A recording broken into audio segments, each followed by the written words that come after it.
Teams who have 2012 October baseball in their sights. It's off to the Gateway City for the Pirates and the Cardinals. Hi, I'm Andrew McCutcheon of the Pittsburgh Pirates. We're down to the last 7 weeks of Fox Saturday baseball. It's crunch time. It's going to be fun.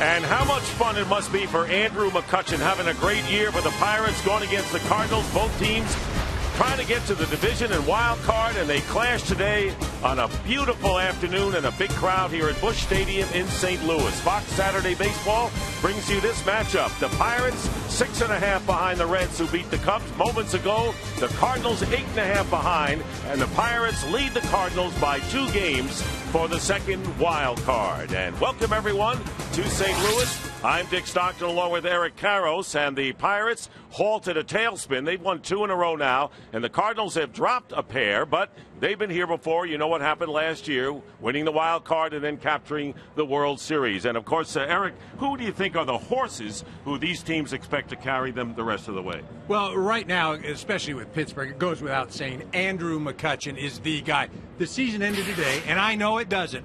He would be my National League MVP. Leads all of baseball with a .360 batting average, leads the National League in slugging and runs scored. He's done it all. And that's not to say the Cardinals don't have a few MVP candidates of their own. Carlos Beltran and Matt Holliday. Those guys are respectively 1-2 in the National League in RBI. Matt Holliday having another solid season, hitting over 323 home runs. For either one of these teams to get to the postseason, all 3 of these players are going to have to continue their MVP quest. Now, Beltran is not in the starting lineup, but we could very well see him. So coming up, it'll be the Pirates against the Cardinals. And we'll have the lineups and the first pitch coming up in just a moment.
last night 2-1.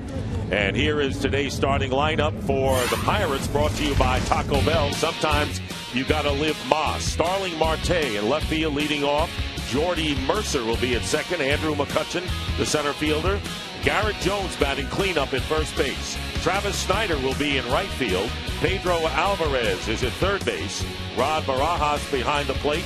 Clint Barmas, the shortstop, and Eric Bedard, the pitcher for the Pirates, facing Lance Lynn, who is 13-5 on the year and a 3.65 ERA. Yeah, he's had some struggles as of late, especially in that first inning. And that is really what the Cardinals are going to watch today. Get through that darn first inning. Is it a mental hurdle? They don't believe it's physical, but this is what we're watching. All right, and right now, before we get underway, here's today's defensive lineman for the Cardinals, brought to you by Chevrolet. Matt Holliday, Shane Robinson is in center, and Matt Carpenter is in right field. David Freese at third, Rafael Furcal at short, Ryan Jackson at second, and Alan Craig at first. Yadier Molina back in the lineup after missing 3 games with tightness of the back, and the Cardinals glad to have him back, and he'll be catching Lance Lynn.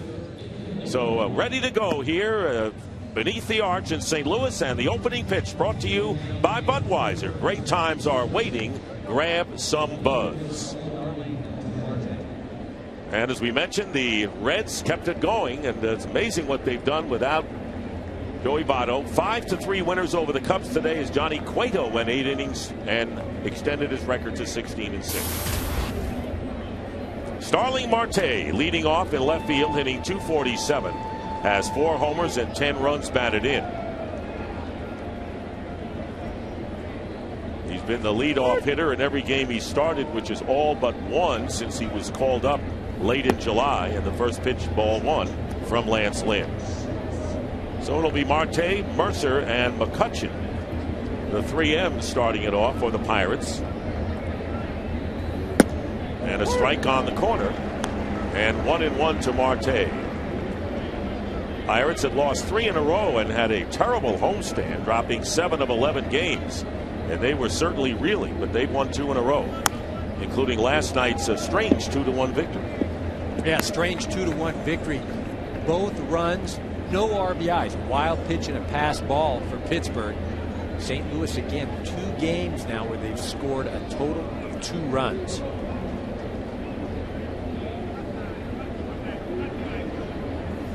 One-two pitch and a ground ball to Alan Craig. He'll make the play unassisted. And 1 out for the Pirates in the first inning, and that will bring up Jordy Mercer, the second baseman.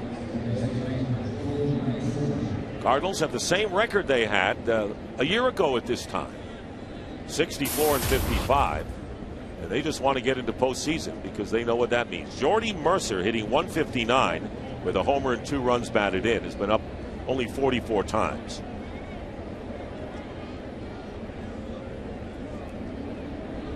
Made his big league debut at the end of May as he takes a strike, and he had the first of 2 starts at second base toward the end of the week. There's a little profile on him.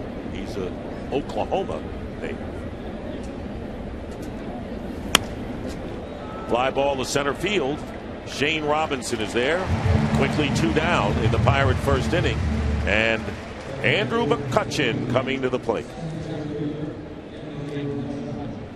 Well, as Eric mentioned, McCutchen leading the league in hitting at .360, 5th in home runs with 24, and has knocked in 72 runs. Hitting .370 earlier in the year, has fallen off a little bit in his last 30 games or so, but always a threat. Infield and outfield playing straightaway and back, and the first pitch fouled away. When you talk about McCutchen always being a threat, we spoke with Clint Hurdle prior to the game, and he was talking about what Andrew did in the offseason to improve as a player. Worked on his hitting, his throwing, his all-around game, and it's really shown. And the amazing thing is he did it on his own. He didn't need trainers helping him, didn't need any coaches giving him an idea, and that's a good sign as far as self-discipline and what this man wants to achieve in his big league career. Fouls off the 1-1. Lance Lynn, and you mentioned his first inning woes. He has an 8.22 earned run average in the opening inning. He's given up 3 first-inning runs in 3 of the last 4. So trying to get out of this first frame, and he's got 2 down.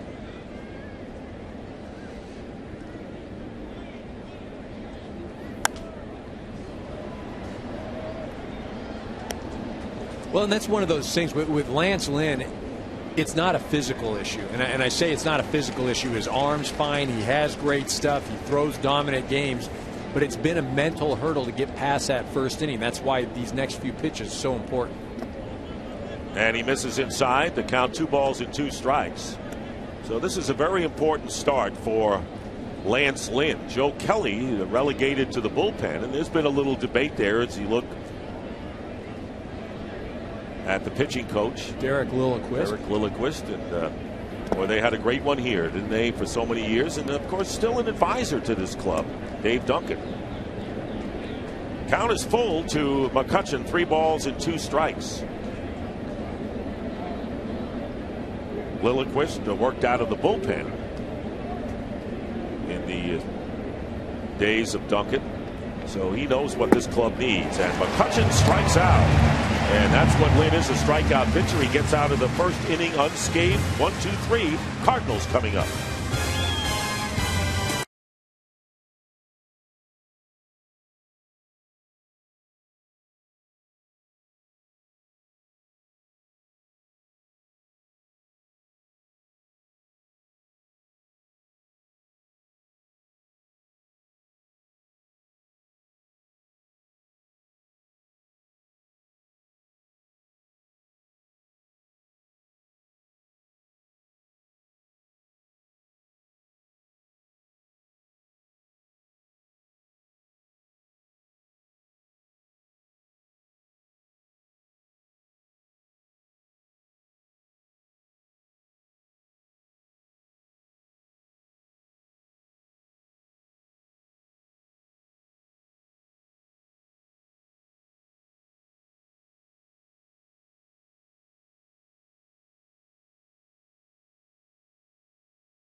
This afternoon starting lineup brought to you by Taco Bell. Sometimes you got to live Moss. Rafael Furcal will lead it off. Matt Carpenter hitting second. Matt Holliday batting third. And Alan Craig is at the cleanup spot. David Freese in the 5th position. Yadier Molina back in the lineup, as we said, hitting 6th. Shane Robinson will bat 7th. Ryan Jackson just called up hitting 8th. And Lance Lynn, the pitcher, batting 9th. Against the left-hander Eric Bedard, making his 23rd appearance, 7-12 on the year, Eric. Yeah, he's won each of his last 2 starts, but he hasn't had a lot of success individually against these Cardinal hitters. Furcal hits them very well. Switch hitting for Call with a big cut and a foul at first pitch, and it's strike 1. Bedard not been effective on the road. His ERA is about 4 runs higher on the road than it is at home, but one of his 3 road victories occurred here back on May the 3rd.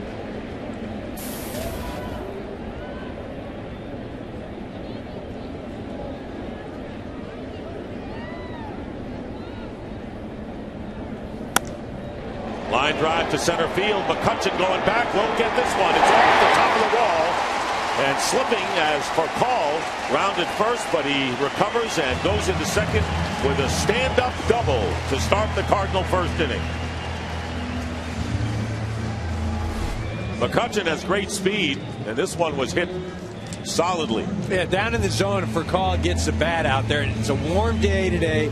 The ball will carry. And as we mentioned, this Cardinal lineup individually has had a lot of success against Bedard, namely for call. He's done very well against him, coming in .444 prior to that at bat. So how about this? 5 extra base hits in the last 5 games after that kind of a drought in the previous 57. So things do change as Matt Carpenter steps up against Bedard, and he hits a ground ball. Base hit to center field. For call will score, and the Cardinals quickly have taken a 1-0 lead. Matt Carpenter with his 31st RBI of the year knocks in for call.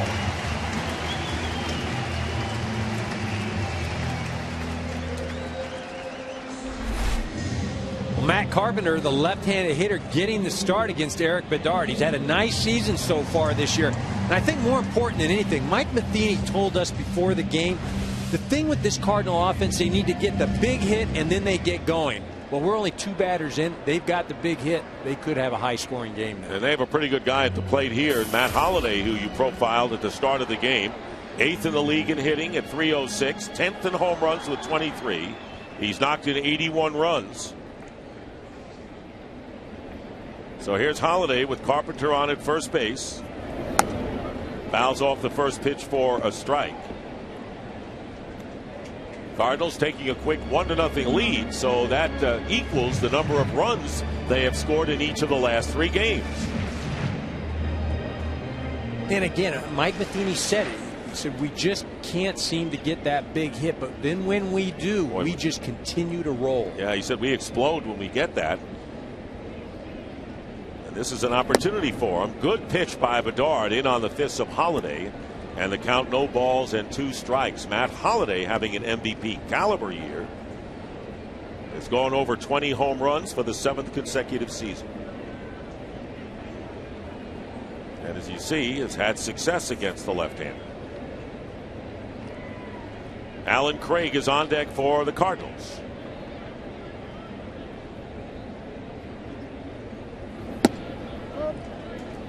One and two.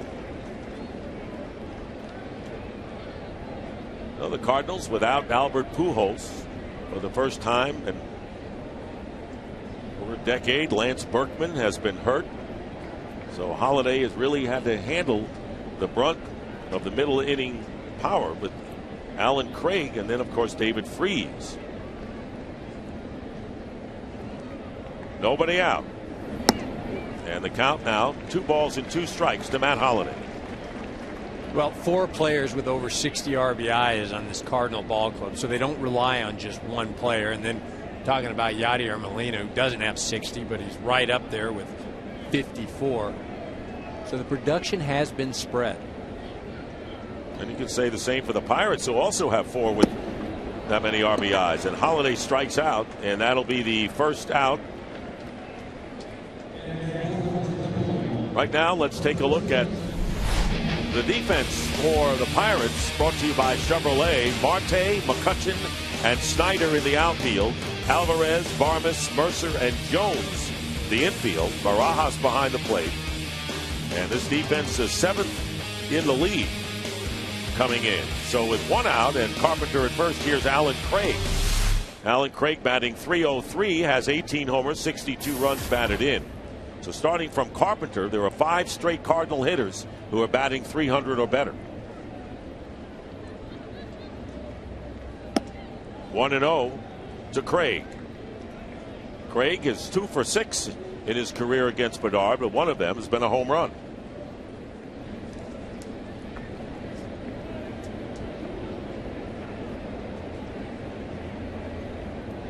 Pirate infield at double play depth with Mercer shaded towards second. Good hole between first and second, and a ground ball and the home base hit for Alan Craig. Stopping at second is Carpenter. So the third hit of this first inning for the Cardinals, who have first and second and one out, and David Freese coming.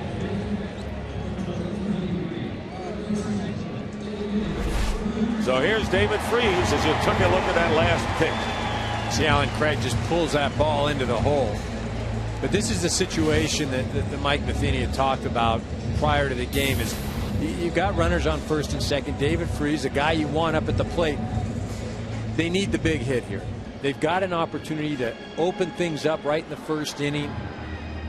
They need the big hit, and that's what they have been lacking as of late. And the difference between just getting one run if Bedard gets out of the inning and a big inning for the Cardinals is huge. Freese, 301 hitter with 16 homers, 66 RBIs, 10th in the league in hitting. Hard to believe he snapped an 0 for 20 drought with a 2-run homer Wednesday and still has these kinds of numbers. Change-up, and it misses for ball one. Freese, the postseason hero for the Cardinals last year. Local product from Lafayette High School in Wildwood. 16 home runs, 13 homers in his 3-year career before this season. Bedard with a look at second and a ground ball to the left side. And Alvarez to second, to first, and the double play. Just what you were saying, Eric. Chance for the big inning goes by the boards. Cardinals have to settle for one run. It's 1-0 St. Louis into the second.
Taco Bell. Sometimes you gotta live Moss.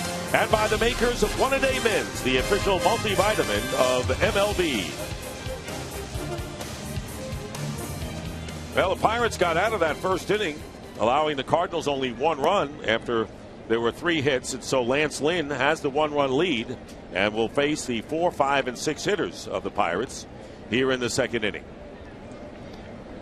Let's take a look at the umpires working today's game. Behind the plate is Jim Reynolds. James Hoy works at first, Jim Joyce at second, and Lance Barrett is over at third. And Garrett Jones will lead off for the Pirates. Jones is hitting .283, 19 homers, 64 runs batted in. had an explosive game on Thursday with a pair of 3-run homers against the Dodgers. Now just 2 behind his career high in homers with 21. He takes down low for a ball. And Clint Hurdle was talking about those players that he feels must support McCutchen down the stretch. Right. There has to be some help. And one of these guys, Garrett Jones, the other, Pedro Alvarez. Fly ball to left field, and Matt Holliday going back. And he makes the catch, and there's one out. Right now, let's go to Matt Vasgersian at the MLB Network studios for a DirecTV game break. Matt.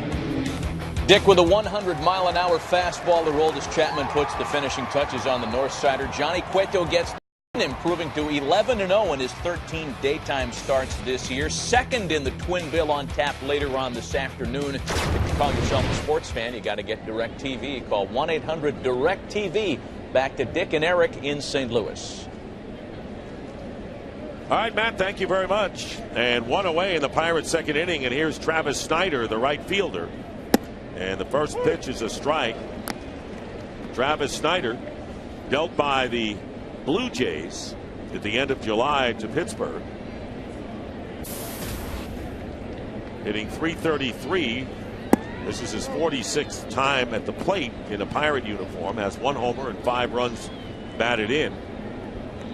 Had a hamstring problem last Sunday and has played in all 4 games since. Started a couple, and here he is as he takes down low, and it's 2-1 to Snyder. Pirates, despite the 2-game winning streak, have still lost 6 of their last 9 and 7 of 11.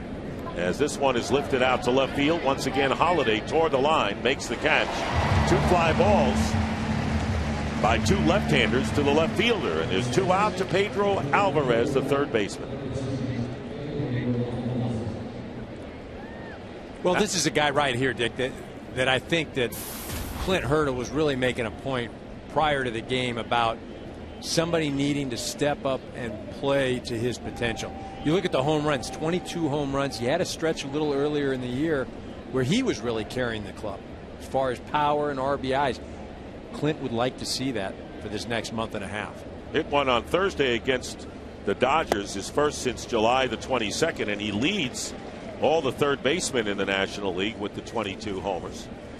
0-1 to Alvarez, who has gone deep against Lance Lynn in 6 previous at-bats. 2 out, nobody on base. Big cut and a miss and a strike, and it's 0-2. And that's what Alvarez does a lot of. Coming into today's game, 129 strikeouts.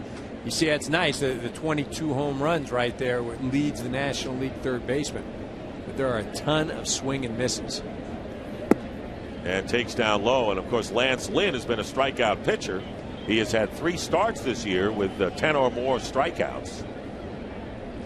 As we said, an important game for Lance Lynn in the big scheme of things for the Cardinals starting rotation. 1-2 to Alvarez, and the count is now even 2-2. One thing going for Lynn is his success against division foes. He is 9-1 against National League Central teams with a 2.72 ERA.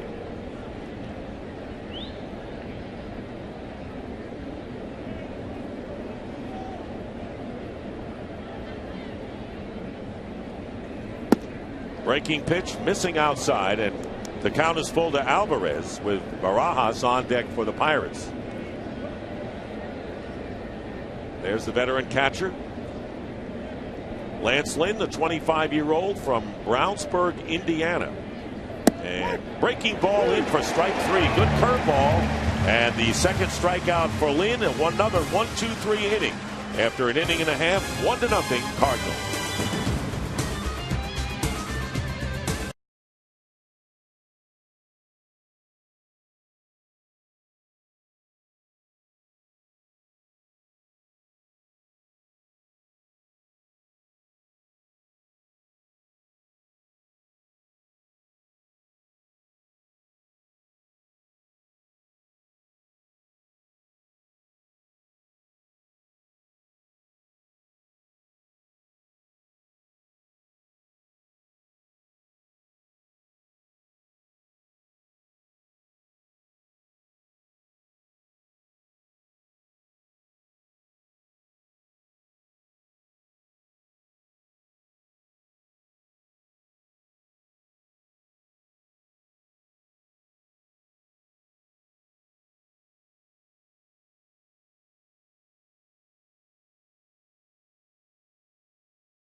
times are waiting. Grab some buzz.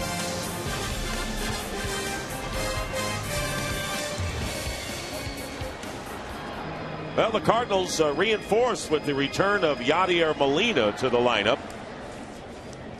And they missed him for 3 games. 7th in the league in hitting, .312 with 16 homers and 54 runs batted in. First pitch from Bedard, lifted in the air to center field. High fly ball that McCutchen makes the catch, and on 1 out, Molina is retired. Well, let's take a look at our Twitter poll today. Tweet your vote to MLB on Fox. Who will make the playoffs this season? Will it be the Pirates, the Cardinals, both, or neither? Now, you can't call a friend. I want to hear your story. I like your story that you shared with us earlier. Well, we have that. Let's tease that. Right. That'll be coming a little later in the telecast. Don't go away. Anyway, this is the wild card story. Atlanta right now would be the #1 wild card. The Pirates would be second, and those are the teams. The Dodgers a game and a half behind. The Cardinals, and they're 2 behind Pittsburgh. So this game's significant. Cincinnati won today, but, in the back of their minds, the wild card is the way of getting into postseason. Shane Robinson hitting .250 with 2 homers and 12 runs batted in. And he takes a ball 2-0 to Shane Robinson. Started the year with the Cardinals, had a stint in Memphis, and came back up early in August. By the way, he got a game-winning hit, the only one of his career, against Bedard. And the Pirates back on July the 1st. 2-1 now to Shane Robinson, bottom 3rd. He is hitting 7th with Ryan Jackson on deck, and then the pitcher. So Robinson from Tampa, Florida, which is where Tony La Russa hailed from, and attended Florida State. And he's got to be smart since he was recruited by Stanford and Duke.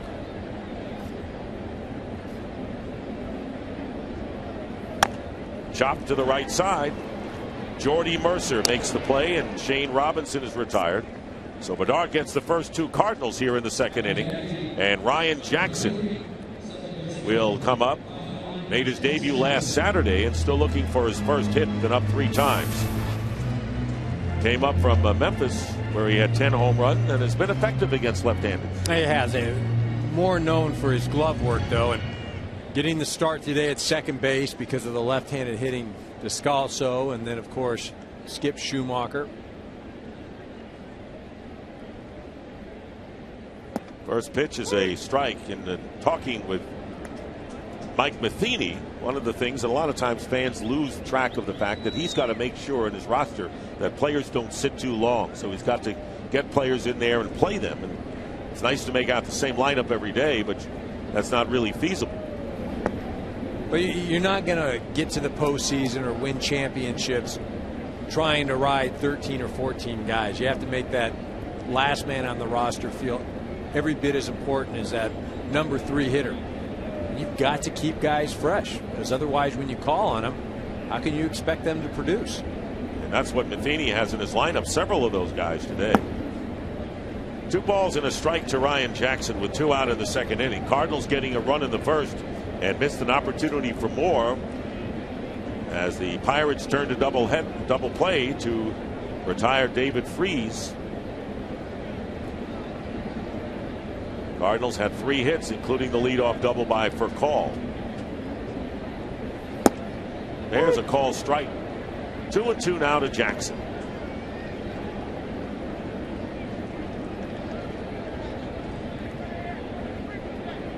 Cardinals and Pirates 5-5 in the season series. And the Pirates have actually won 4 out of the 7 here in St. Louis.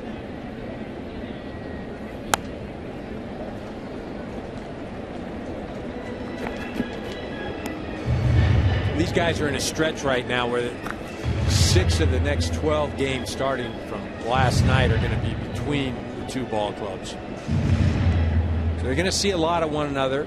They can also make up some ground or create some distance. They can also just go on idle too. Just split. 2-2 to Jackson. And a full count to Ryan Jackson with the pitcher Lance Lynn waiting to hit. I'm not sure I understand that pitch right there, because that puts you in a situation here where you've got to throw a fastball.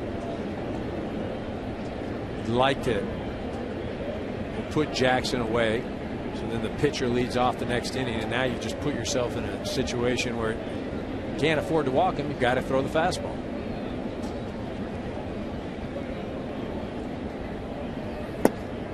And he walks him, ball 4.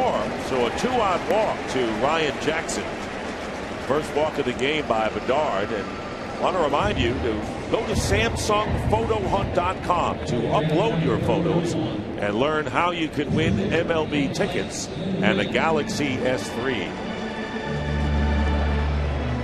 So the Cardinals get a base runner with 2 away, and here's Lance Lynn, who is 3 for 39 on the year, does have an RBI, hitting .077. So by walking the batter, Lance Lynn here, the top of the order, could be leading off next inning unless Lynn does some damage. First pitch is a strike.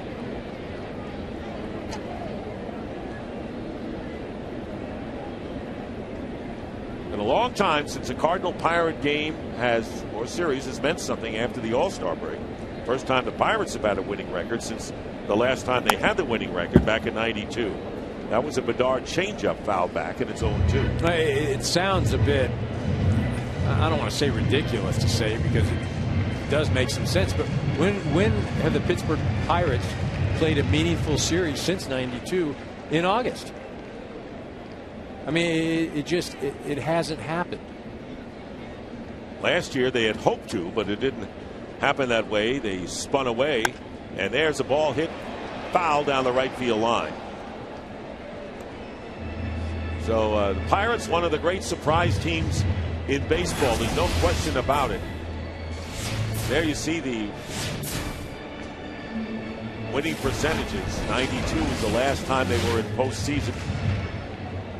And that graph up and down. They have the best record after 119 games. Up and down, but a ceiling of 500. Yes. Well, we think short here. Pitch breaks inside, and the count now 1 ball and 2 strikes. Pirates were once one of the best teams in baseball a couple of decades ago, and that's the point. 3 straight division titles. And obviously the players are doing it on the field, but I think the culture and the environment that Clint Hurdle has created in that clubhouse has allowed them to be successful. He definitely has simplified things, Eric, no question about it. And he says you can look at all of the tape and all of the stats and graphs and all of those things. He says, are you accountable after the game? Did we do the plays we had to do to win the game or not? Look in the mirror, and it's a pretty reasonable approach. Yeah, and as you mentioned, it's a very simple approach too. Clint Hurdle, in his 10th year as a big league manager, led the Rockies to the 2007 World Series. As you saw, the only previous winning season for Clint Hurdle. And call strike 3, and Lynn goes down. So that'll do it in the 2nd inning. Cardinals lead 1 and take a 1-0 lead. Kyle Lohse will be with us coming right up.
Dick Stockton along with Eric Karros here at Busch Stadium in St. Louis. The Cardinals lead the Pirates 1-0.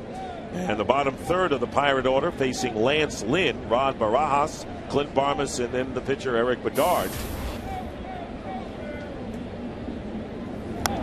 Check swing and a foul. We're pleased to have with us from the Cardinal dugout Kyle Lohse, who has had a terrific season, and the last year not too shabby either. 12-2, best winning percentage in the National League. Kyle, thanks for joining us. Hey, thanks for having me. You came back from that rare forearm injury a couple of years ago, and it really blossomed the last 2 years. Yeah, I had a little trouble there. Late May in 09 when I got hit, and it really caused a lot of problems in my forearm. I developed a compartment syndrome that took us about a year to figure out what it was and how to fix it. And as a result, I got a nice, foot-long scar on my right forearm. So it works now. I might not throw as hard as I used to, but I don't need to. I just allow my location to change the speeds. Barajas goes down swinging. Strikeout number 3 for Lynn. Kyle, 12 wins this year, easily could have probably somewhere around 16 or 17. What is it that's allowed you to be so successful this year? Just really staying consistent with my approach. Really, I just go out there, try to pound the zone. I feel like I get ahead of guys, and that allows me to expand their zone. And with the ability to throw 3 or 4 pitches on both sides of the plate, that gives a hitter a lot of different things they have to cover. And when you're ahead in the count, you can do that. And that's really been the key to my success. Using the defense, I'm not up there trying to pile up the strikeouts. I'm trying to get guys out as quick as I can. So you're talking about consistency to approach. We've got a guy here today starting the game, Lynn, who struggled in the first inning. I mean, just the last couple of games.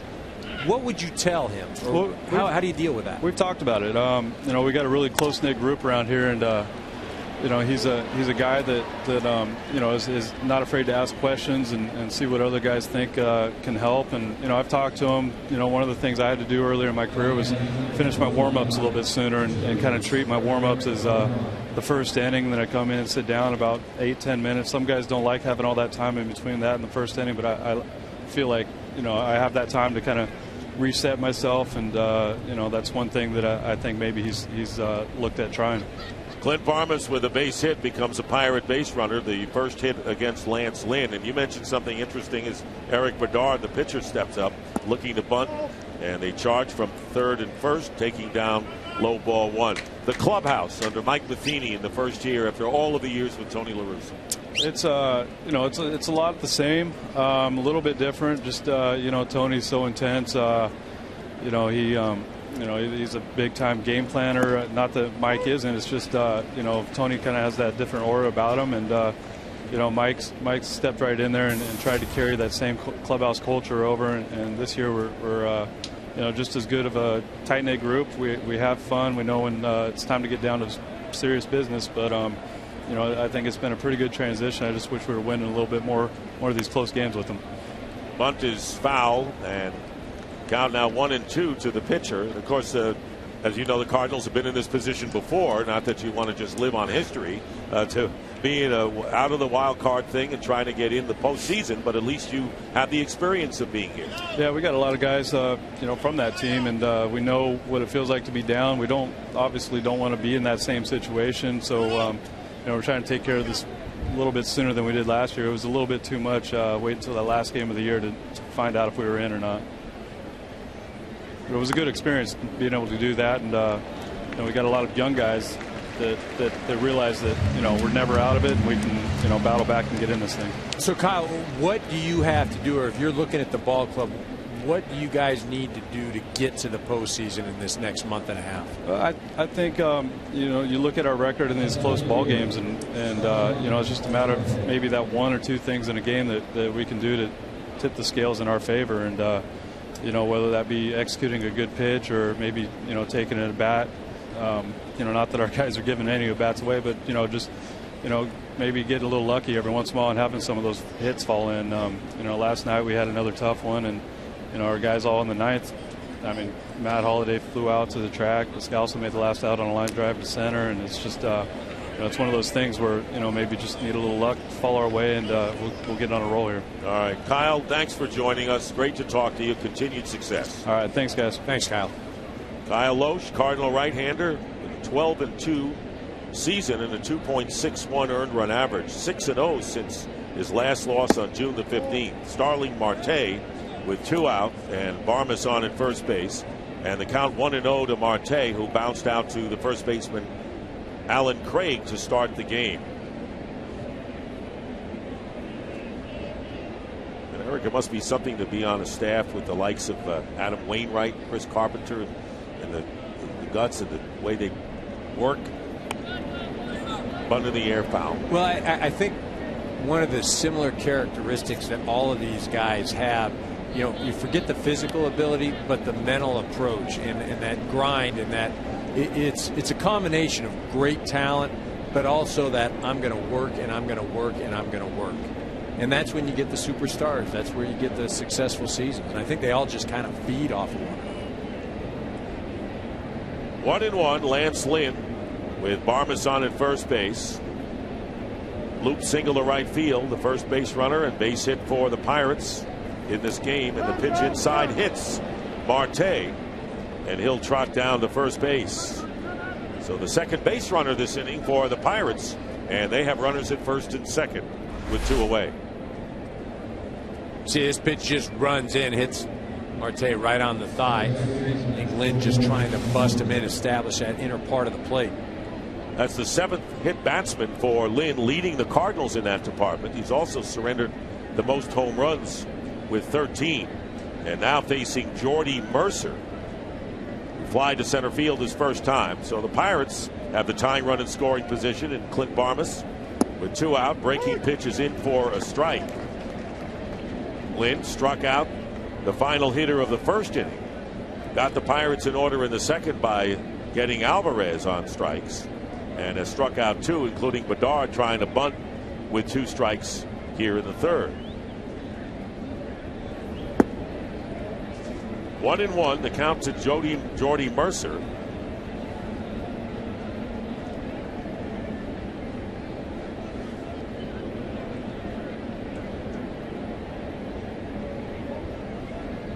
So both managers going to their benches today to use players that have not been in the lineup all that often. Fastball fouled on the screen. 1-2 to Mercer. Pirates trying to even their road record. They have 29-30, but they have won 9 of their last 13 away from home. They had a players only meeting this week, and A.J. Burnett, who's having a marvelous year, backed it up 2 days later.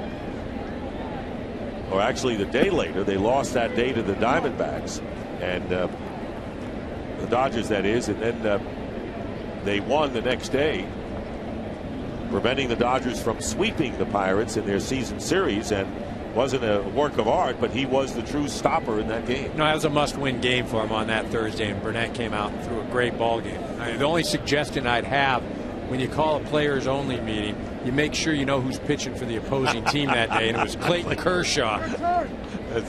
That's true. I'm telling you, in all my years, the managers would always call the players-only meeting, or the clubhouse meeting, when we're facing a guy that had a losing record or a young guy. But now when it was a staff ace, increases your chances a little bit. 2 on and 2 out, and the 2-2 pitch from Lynn to Mercer. Breaking ball lined into left field for a base hit. Off and running was Barmes. He's coming home. Throw is not cut off, and as a result, the Pirates will have runners at second and third as Mercer goes into second and Marte going into third. So Holiday going home to Molina, and the Pirates tying it up on Mercer's single, 3rd RBI of the year. It's 1-1. And good job by Mercer right there, waiting for the off-speed pitch in the 2-2 count, and he gets it. Shoots it to left. So Andrew McCutchen coming up now in a 1-1 game, and now the Pirates with runners at second and third. There is the hit again.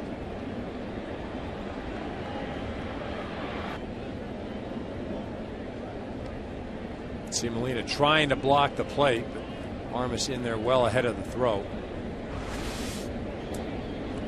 Now, this is almost a spot right now where Lance, you've got first base open. I don't give McCutchen anything good to hit. He's getting sliders or fastballs all on the outer part of the plate for him. Struck out his first time up. Garrett Jones would be next. And with McCutchen coming in, you're not cutting the ball off and taking the chance of putting runners at second and third. There's a call strike, 1-1 to McCutchen.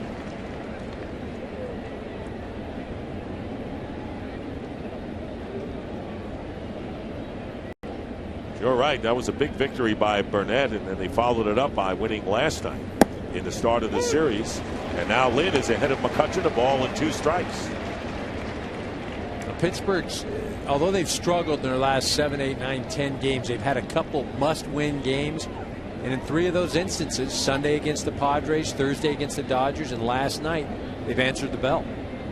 And that's something they didn't do last year when they were in kind of a similar opportunity. In fact, they led the NL Central as late as July the 20th and then finished 21-45. And the one thing that Clint Hurta wanted to avoid was a repeat of that, and it looks like the maturity factor is set in. Yeah, I think the maturity, I think it's a different personality. A little bit of an edge. Marte's at third, Mercer at second, and McCutchen strikes out for the second time in the game. And the Pirates lead 2 in scoring position, but they tie the game 1-1. Neil Walker talking coming up.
And Eric Karros as the Cardinals batting in the bottom of the third, 1-1 to score, and Rafael Furcal, who led off the game with a double to center field and scored the Cardinal run, fouls off the first pitch for a strike. And we are delighted to have with us Neil Walker, who has been out of action with a dislocated right pinky, and I know the durable Walker wants to get back in a hurry, so we're glad that he's talking with us as the pitch is fouled back. You know, we talked to Clint Hurdle when we got to talk to him today, Neil, and he said, I can't, you know, Neil may come in and say I'm ready to go and I want to play.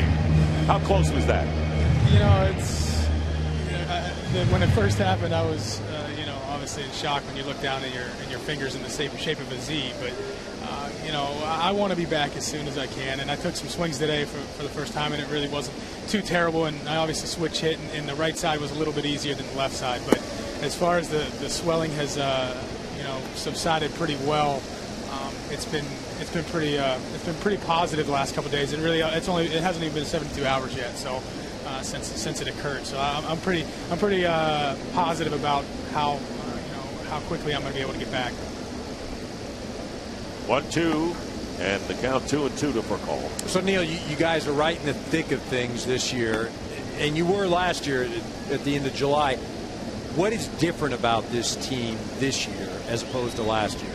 Well, there's a lot of new faces here from last year, but I think the biggest thing is how we've reacted to adversity, how resilient we've been when the tough times had come. And you know, I think we knew what we were capable of last year, and especially when we were in late July or early July and mid-July, and then all of a sudden we hit a rough patch and we just weren't able to recover. And I think that was something that has to do obviously with the amount of experience you have on a team, but you know, the veteran leadership and the mixture of the younger guys on the team and whatnot is improved this year. Get there. And no rooting for calls retired. But I just feel like we're you know, when we do have a bad game, we've been able to wash it off a lot quicker than we have in the past, and that's something that is really interesting about this group of guys. There you see the Pirates, who are 2 games ahead of the Cardinals for the second wild card, 6.5 behind the Reds, who won today. And of course, we have Neil Walker with us, having a career year, hitting .290, switch hitter with 14 homers, 67 runs batted in. Matt Carpenter, who knocked in the Cardinal run with a single to center field, with 1 out here in the 3rd inning against Eric Bedard. And you know, we might as well get to it today because this is a monumental day. Today would be the 78th birthday of the great Roberto Clemente, and we know that your father, you know, Tom, had a great connection with him, a dramatic story that had to do with the plane crash and the death of Roberto Clemente. Ground ball to short, and tell us what today means to you. Oh, it's certainly a sad day, but also a day of celebration in terms of the Pirates organization. But you know, to think about, you know, what Roberto Clemente has meant to my whole family is obviously very strange to talk about and think about. But I'm just so grateful, and every time I see Vera and his sons, I try to reach out as much as I can, and they obviously know how great of a person and a humanitarian that Roberto was. But you know, we all wish that he was still here, and we know that he would continue to still be changing lives. But it's not the case. But he made an impact on so many people, and you know, obviously especially my family. Holiday singles with 2 out here in the 3rd inning, and there's your father, Tom Walker, and boy, how eerily close it came concerning that flight. Yeah, just the fact that several people told him, you know, it's not a great idea to go, especially since it's New Year's Eve, and the fact that he didn't want any extra help. He wanted to, instead of save space for people, put more cargo in there. Just speaks volumes of his character and the type of person he was. And you know, we all obviously wish that he would have said, yeah, let's wait until this plane is you know, a go to take off. But unfortunately, he didn't do that. Alan Craig takes a ball inside, and he singled his last time up. Holiday at first with 2 out, and of course, you were married last December with a reception at the Roberto Clemente Museum. Well, the Roberto Clemente Museum is an absolutely incredible place, and every time we try to make sure that all the ball players that come here get a chance to get over there, because it not only has so much history, not just Roberto Clemente stuff, but other guys and other ex-big league players, but when you walk in there and you see the huge mural of Roberto Clemente, it really hits you whether you know the guy or not. It's just a striking photograph, and then you get to see his silver slugger bat and upstairs, and a lot of different things that obviously he has accomplished. And certainly, if you haven't gotten there and you're a baseball fan and you're in the Pittsburgh area, you got to make sure you try to get over there, because it's very touching. And what a coincidence that his middle name, Roberto Walker Clemente. There's just so many different things. Get there, Barmy. Attaboy. Makes the catch to retire the side, and thanks for joining us, Neil, and hurry back into the lineup. I appreciate it, guys. Thanks a lot for having me on. Thanks, Neil. Okay. All right. 1 hit, 1 left for the Cardinals, and we've completed 3, all even at 1 apiece.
Stand Up to Cancer, and by T-Mobile. Test drive our nationwide 4G network. 1-1 the score as the Pirates come up in the 4th inning against Lance Lynn. Garrett Jones, fly to left field his first time up, will be followed by Travis Snyder and Pedro Alvarez. And the first pitch misses, ball 1.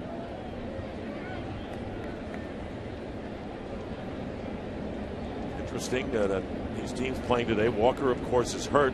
Talked about his credentials. And Carlos Beltran, who's second in home runs and leading the National League in RBIs, out of there as well for the Cardinals. Yeah, Beltran getting a day off. Mike Matheny said it made sense to rest him. He comes back tomorrow. They have an off day Monday. He said that the Beltran this year, regardless of how he feels, he's going out there. And that's the thing that these guys, these major league ball players, they're not playing in optimal conditions. I say that they're not 100%. You get into August, you really start to drag because of the heat. Beltran, a number of injuries, up there in age, but still a guy that can carry a ball club. You know, we talk and we focus in and zero in on the standings, but it is August 18th, and there are a lot of games to be played, and sometimes a 6-game lead, you say, is a healthy lead. And I would say that if you were in the second week of September and you had a 6-game lead, you could say that. And history bears that out. You're absolutely right. Just go back to what the Cardinals did last year and the ground that they were able to make up. But still, I think you'd rather be 6 games ahead in the middle of August than 6 games behind.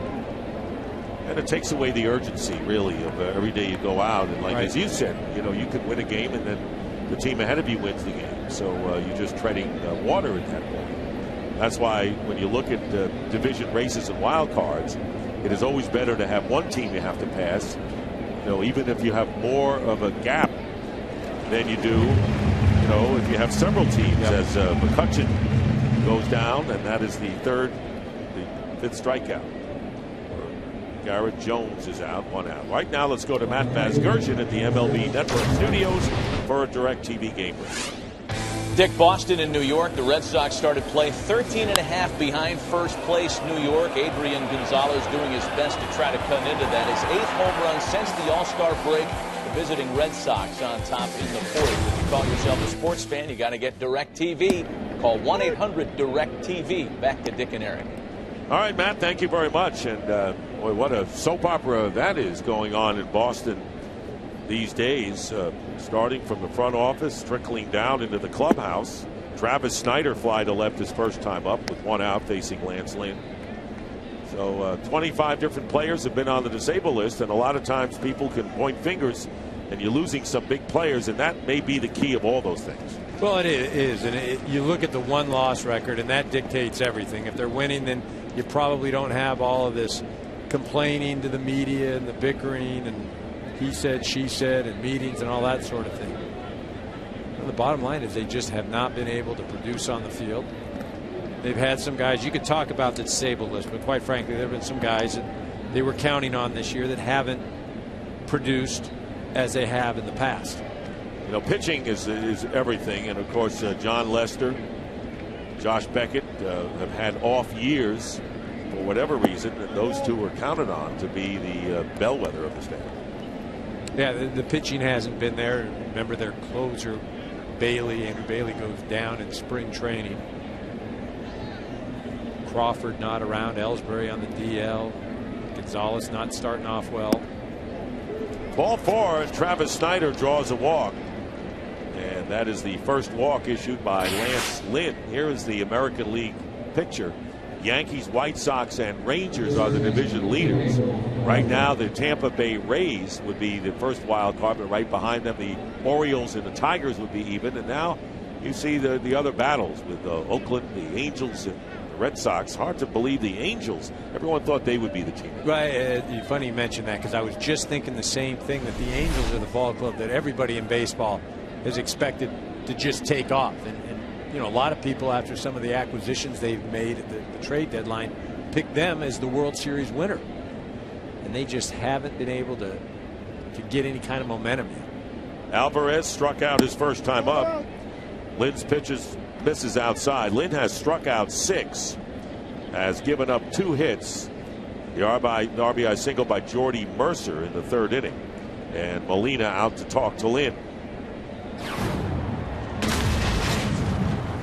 I think this is where Molina separates himself. Obvious things are the defense and the offense, but something like this, going out to the mound after you just walked a hitter, trying to calm the pitcher down, address the situation before it gets into a problem. And that's why he's one of the best catchers in the game. He's doing it at the plate and behind the plate. It's missing inside. And it's 2 balls and no strikes to Alvarez with Barajas on deck. Cardinals will get a boost with Jaime Garcia rejoining the rotation. He'll pitch tomorrow after he's been out more than 2 months with a shoulder injury.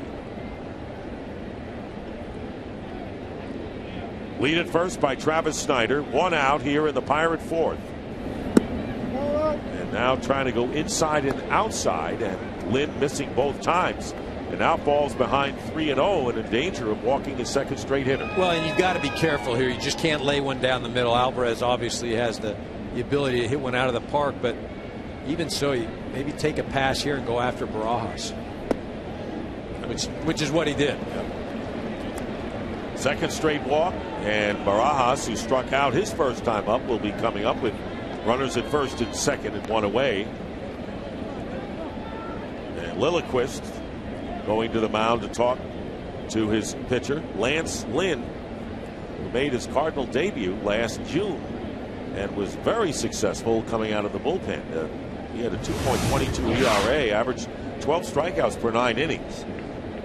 And it's Kelly in the bullpen, and now Lynn starting. So, yeah, and a big reason why the Cardinals were able to make that run in September and through October. You know, in this situation right now, again, he's just walked 2 guys, but you have a guy up there, Barajas, not fleet of foot, although he doesn't hit a ton of ground balls, very strikeout prone. Get out of here with 1 pitch and double play.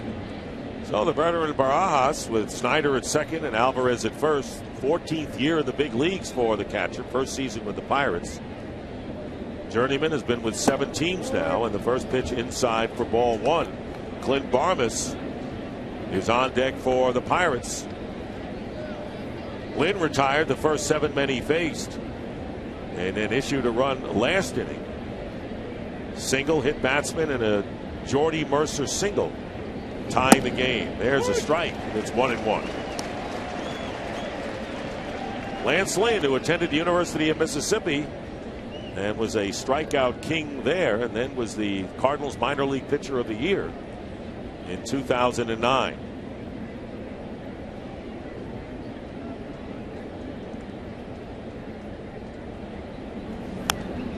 Good pitch in on the fist, fouled back on the big swing by Barajas. 1-2.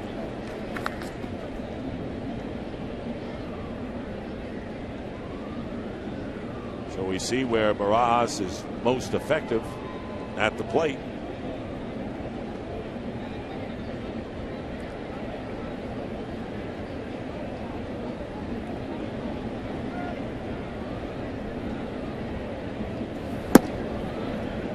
Two and two now to the Pirate catcher. Cardinals got their run in the first inning. Had a chance for more, but an inning double play ended that threat with only 1 run, and the Pirates tying it up in their half of the third. Time called.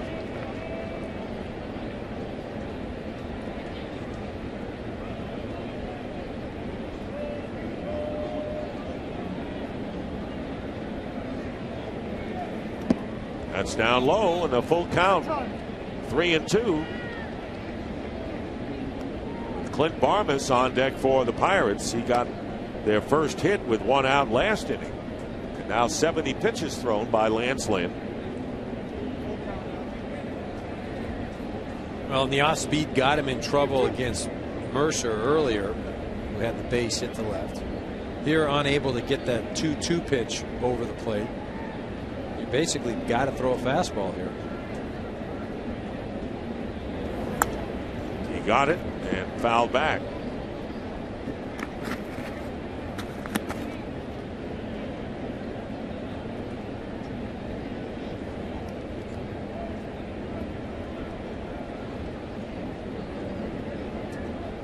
Two runners on for the Pirates in the second consecutive inning. They tied it up last inning, looking to go ahead here. 3 balls and 2 strikes. And ball 4 inside, and the bases are loaded. So after walking Alvarez to get to Barajas draws a pass, and the bases are loaded with 1 out to Clint Barmas. Now basically just has struggled this inning. Again, you mentioned he strikes out Garrett Jones and then has Travis Snyder 1 and 2, loses him to a walk, proceeds to walk Alvarez, and then Barajas can't get a fastball. 24 pitches this inning thrown by Lynn. And here is Barmas, very effective defensive shortstop, but every now and then can hurt you at the plate. Swings and foul tips it into Molina's glove. Hit 23 home runs for the Rockies in 09. Of course, taking into consideration the altitude there. 10-year veteran, 8 years with Colorado, and then went to Houston a year ago.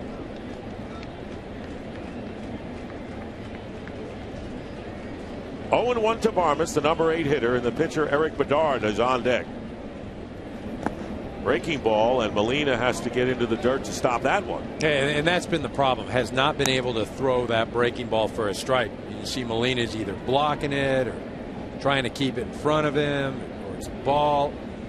And as a hitter, if you can recognize that, you just eliminate that pitch. If I see it spinning, I'm not swinging, because he hasn't shown me that he can get it over the plate yet. Another breaking ball, and chasing that one a bit, fouling it off. Well, Barmes going deep against the Padres, a grand slam home run. Part of a 9-run fourth inning for the Pirates. And with 889 career games, that was his first major league grand slam for Clint Barmes. He has 6 homers on the year. Singled and scored the run last inning to tie it up for the Pirates. Foul back, got the fastball that time, and the count 1-2.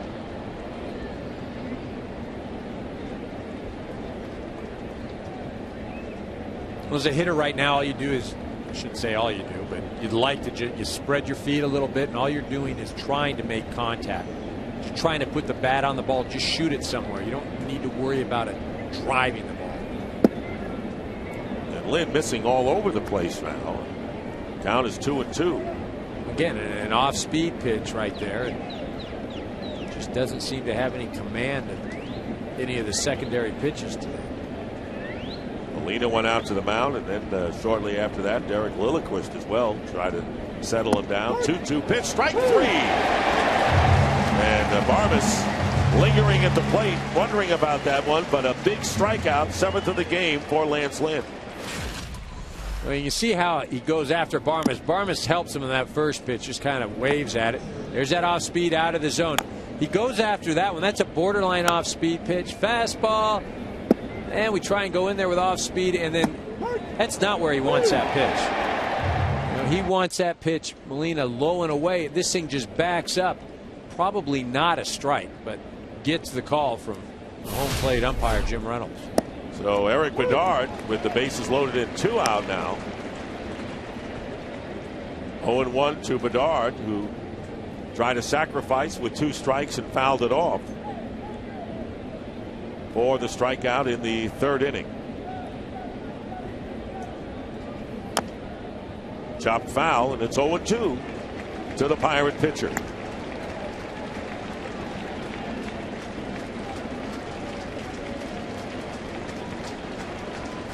Cardinal fans with the rhythmic chant looking for Lance Lynn to close out this inning. No balls, 2 strikes, 2 out on the bases loaded for Pittsburgh.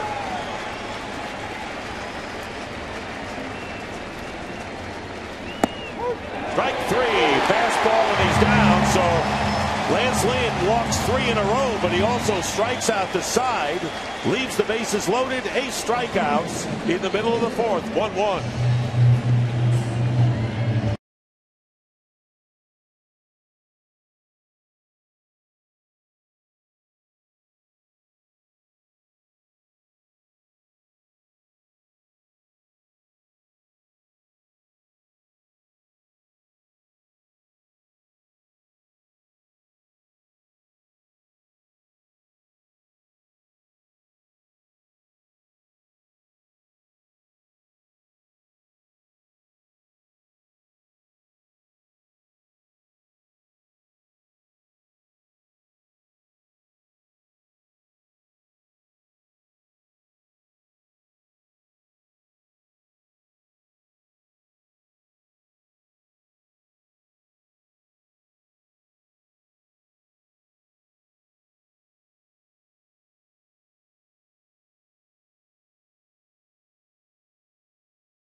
Cardinals batting in the bottom of the 4th inning against Eric Bedard. Cardinals have 4 hits and the Pirates 2, and David Freese starts it off and takes ball 1 outside.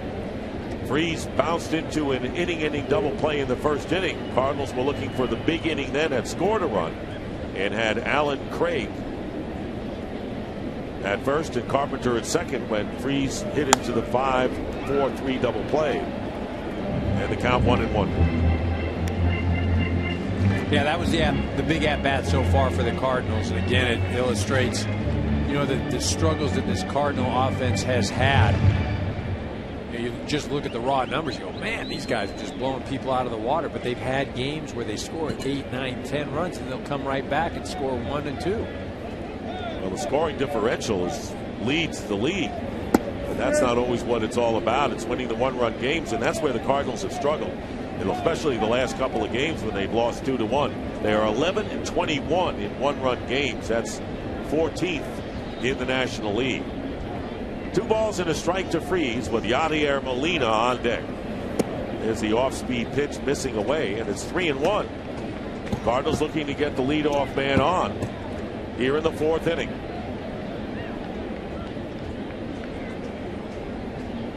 Molina waiting to hit. Bedard, a deliberate lefty out there. And ball 4. And Freese draws a walk. That's the 2nd walk. And a leadoff man on for Molina. Well, we had the Twitter question. Who do you think is going to be in the playoffs this year? Pirates with a slight edge over the Cardinals. Neither is in last place with 2%. And as Molina comes in, very interesting when you've got to guess now, because the last 2 World Series and Super Bowl winners all clinched their playoff berths on the last day of the regular season. That's the last 2 years. The San Francisco Giants, St. Louis Cardinals in baseball, the Packers, and the Giants in football. So you can talk about late season. How about late hour? First pitch of strike. Really an amazing stat there. Because again, we talk about where teams are in the middle of August, where they are in September, where they are in the middle of September. And it just goes to show you, at least in recent history, it doesn't matter where you are until the last day. Fly ball Molina hit was to McCutchen in center field. Freese held on by Garrett Jones. Down the left field line, it's going to be a fair ball. Extra bases. Freese will be held at third, and in at second with a double is Yadier Molina. And with nobody out, the Cardinals have runners at second and third.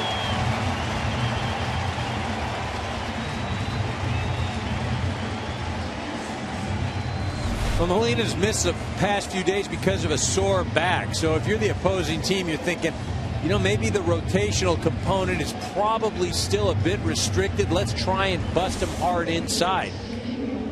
Molina looking for the pitch, able to shoot it down into that left field corner and give the Cardinals an opportunity for a scoring chance. And here's Shane Robinson, the center fielder who bounced to second base his first time up. Cardinals have a pair of runners in scoring position, trying to break this 1-1 log jam here in the bottom of the 4th. It's a great opportunity for a push bunt to first base. Taking ball 1. You do that, you get the run in, you move the runner from second to third. Here comes Oquendo. He's come down and talk. You're probably saying, look at Garrett Jones. He's playing deep over there at first base. You see where he is there. He bunts one down line, especially with a left-handed pitcher falling towards third base. It says bunt written all over it. Garrett Jones moved in about a step, but he's even with the bag now. And a looper into right field, and it's going to drop for a base hit. Freese will score. Ball gets by Travis Snyder, and now Molina will come in. And the Cardinals have taken a 3-1 lead, and Shane Robinson winds up at second base. The runners had to hold somewhat, and then it dropped in. Freese was going to score easily, and then the misplay by Snyder, but they're going to call it a double. That's a generous double right there. He's hoping that ball just gets down. Not hit hard at all. Has some spin on it. You see it shoots away to the right of Snyder. That's why they had called it a double, perhaps, because of the English on the ball that got away from Snyder. In any event, Cardinals now lead 3-1. Another runner in scoring position, and Ryan Jackson, the hitter. He takes a strike. Jackson walked his first time up. So back-to-back doubles by Molina and Robinson. That's 3 two-baggers in the game for the Cardinals, as Furcal led off the St. Louis first with a 2-base hit. Nobody out. Now Jackson's job is to move the runner over to third base. Takes an off-speed pitch and a strike. 0-2.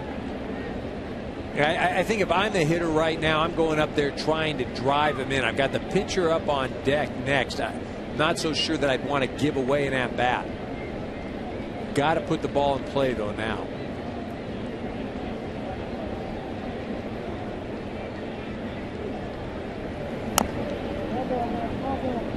Remains at no balls and 2 spot strikes to Ryan Jackson, attended the University of Miami.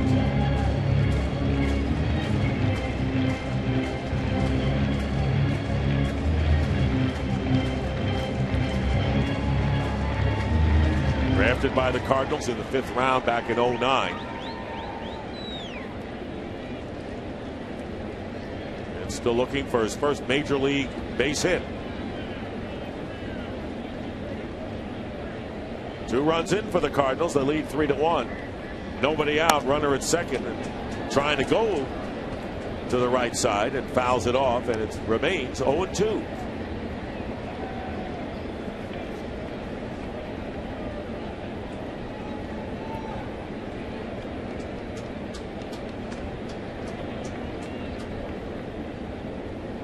Eric Bedard, Canadian-born, 33-year-old left-hander.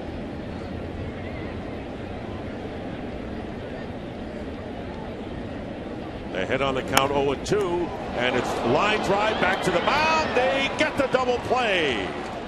So Jackson hits it right back, gloved by Bedard, and he doubles off Shane Robinson at second for the double play, and the bases are clear.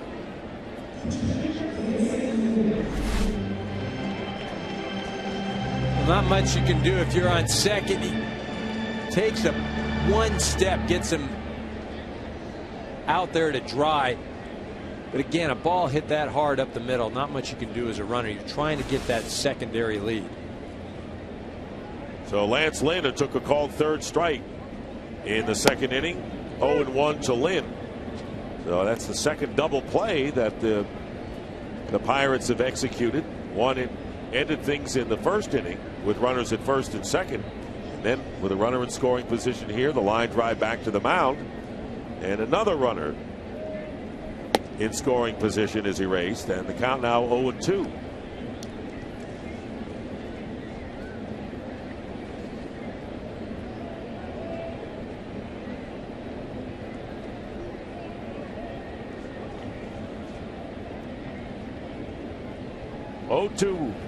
And just missing outside.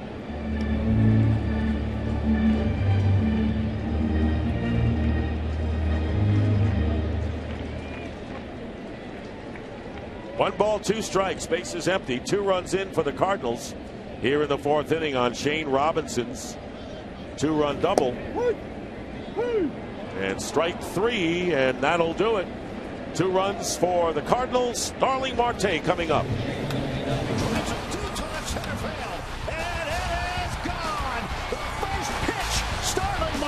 Sees in the major leagues. He hits it out of the ballpark.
where the Cardinals are home, and there's nothing like a weekend of baseball in St. Louis. Fans come from near and far, dressed in their Cardinal red, bring their families, and they have a grand weekend. They're enjoying this one as the Pirates and Cardinals in a meaningful series.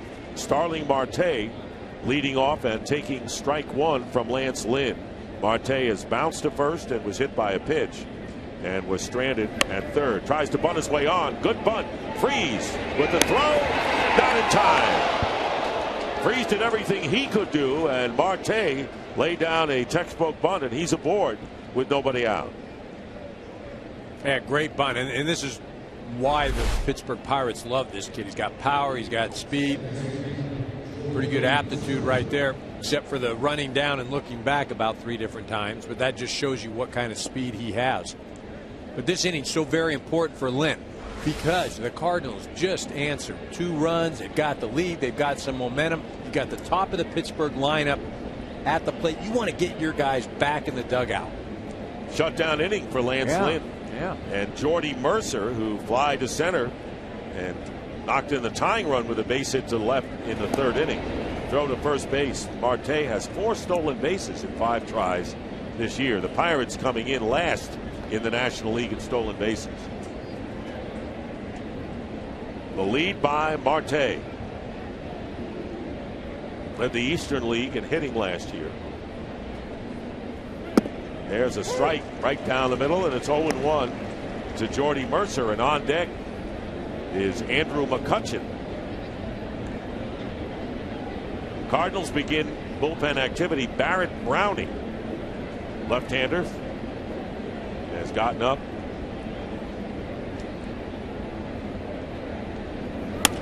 Line drive, and it's going to be a hit, and extra bases into the corner.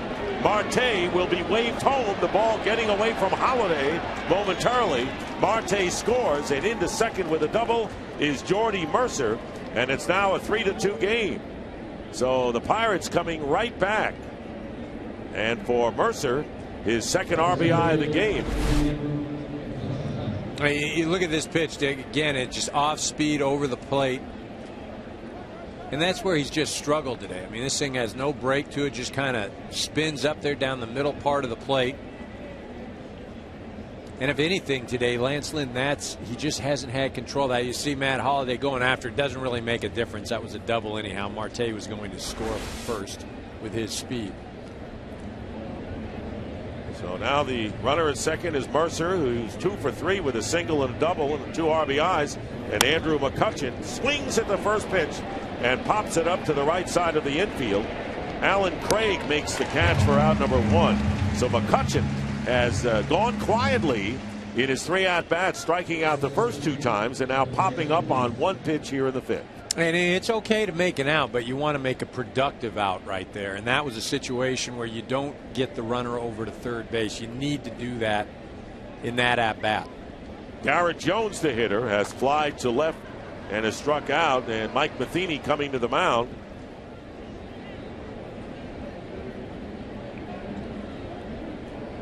Barrett Browning has been warming up. Matheny gives a look to the bullpen. 86 pitches thrown so far, and now they're going to make the move. Browning's going to come in. That'll be all for Lance Lynn. He leaves here in the 5th inning in a 3-2 game.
of Georgia has not pitched since taking his second loss of the Phillies series last Sunday. Made his big league debut on June the 30th after making the Pacific Coast League All-Star team while working in Memphis.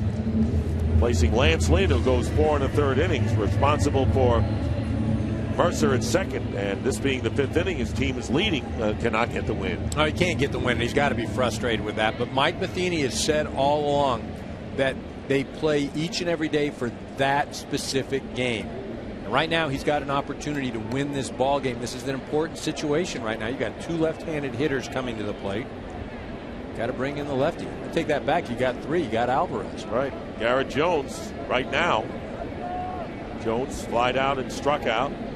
Runner at second base. First pitch, ball 1. So the Cardinals could not get the shutdown inning after taking the 3-1 lead in the bottom of the 4th inning. Well, I think you've really got to credit Marte leading off the inning, knocking down a great bunt.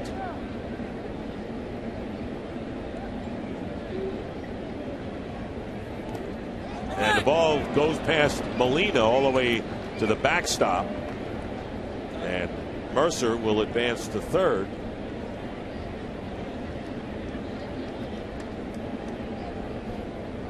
See if they rule that a wild pitch. And it is. Well, you see what happened last night. Westbrook, Tony Cruz behind the plate. That one was a wild pitch. This one a pass ball. And that's how Pittsburgh scored both of their runs. No RBI last night. But they were so pleased with James McDonald and his performance. 2 balls and no strikes. Runner at third. There's a drive to right field. Coming on over and making the catch is Matt Carpenter. Tagging up and scoring is Jordy Mercer for the run. A great play made by Carpenter, going to his left to rob Jones of a hit, but he gets the RBI, and the game is now even again at 3-3. For Jones, his 65th run batted in. And you see Carpenter laying out. Nice job keeping his eye on the ball. But more important for me was the runner at third base. You see him focusing right there. Make sure he got it. But the runner at third base, Jordy Mercer, he went back to third right when that ball was hit. Didn't mess around. Didn't worry about anything. Because if that ball bounces, he can walk right in. See, look at him. He goes back. He goes back. Something for the younger players to watch. Little leaguers. A lot of times that ball's hit. You just, oh, I'm going to go score. I'm going to run. Guy catches it, then you're in trouble. Travis Snyder with the count 1 ball and 1 strike, and that's the judgment you have to make when you're on the base paths, and you know that you can score if it drops. You want to make sure you get the run if it doesn't. And again, that wild pitch by Browning, and that set the situation up so a sacrifice fly could tie the game. The run is charged to Lance Lynn. And the count is 1-2 to Snyder, who walked his last time. And Lynn's just got to be beside himself. I mean, not only frustrated with himself with the way he pitched, not being able to get 5 innings, had a tough 4th. Strikeout of Snyder ends things, but not before the damage is done. The Pirates get 2 and tie it in the middle of the 5th.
Youth baseball in cities and towns across the country.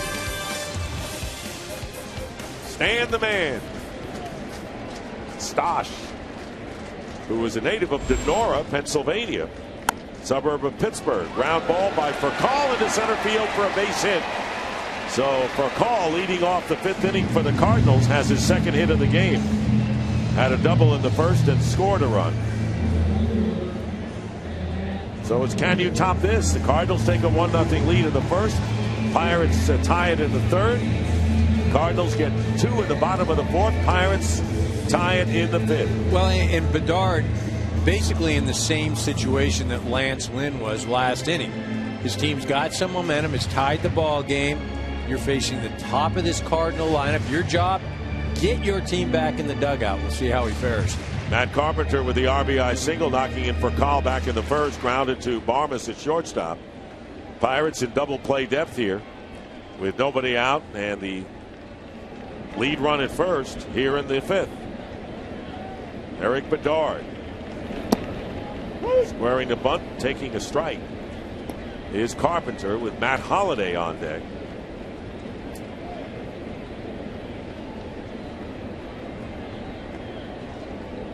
Bedard has struck out 3, has walked 2, and has issued 7 hits. 3 of them doubles.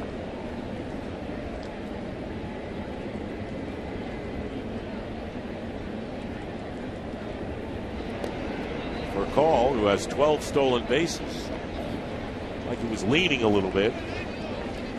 He's leading, getting back. Well, and Barajas is only throwing out 8% of the base runners. 5 out of 66. That's not too good, Dick. No. I know. When you said it, I started to. Sorry to question me? No, I started to do the math. You divided 66 into 5 into 66. And then you got the 8. Wow. I had a little computer with me, you know, to figure that out, but I'd go like the old-fashioned style. Long division, I think we call it. 0-1 pitch. Popped up. Center field. McCutcheon coming in. And Carpenter is retired, and there is 1 away for call back to first base. Right now, here is today's Jeep game summary, and Jody Mercer has been the batting hero so far for the Pirates. 2 for 3 with a double, knocked in 2 runs. Shane Robinson. So there are 2 unlikely names you see there when these 2 teams get along. Yeah, again, it hadn't been the big names yet. Still, we've got a tie ball game, and still expecting my man up at the plate right now, or Andrew McCutcheon, to make some noise. Well, Matt Holliday singled his last time. 1 for 2, struck out back in the first inning. 3-3 the score here in the 5th inning, and going over to first again. Bullpen activity for both teams right now. The Pirates have Jared Hughes up, right-hander, and Trevor Rosenthal is now throwing for the Cardinals. So it looks like the bullpens obviously appear to be deciding this game, as Holliday will foul it off. In fact, talking about the bullpen and the 2-1 win by the Pirates last night, 5 pitchers. Mentioned James McDonald, who started, worked 6 innings, but 5 pitchers combined for a run on 4 hits. There's Hughes. Well, and the Pittsburgh bullpen has been dominant this year. 2nd in the National League in ERA. Jason Grilli, setup man. Most holds in the National League. Joel Hanrahan, the closer, most saves in the National League. He's got 34 now. Fastball blows it right by Holliday, and the count no balls and 2 strikes. And Holliday coming in 8th in the league in hitting and 10th in home runs. Remember, he came in with a .412 lifetime average against Bedard, but not produced much. Just 1 RBI, no home runs off of it. Bedard checking for call. 1-2.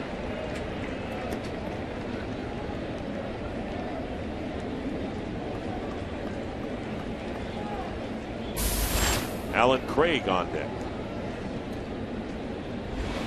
Cardinals came in 1st in the league in hitting, 1st in runs scored, 5th in home runs, which goes to Eric's point. But you look at the numbers, you say, wow, what an offense. But again, they always seem to need that one hit. One hit away.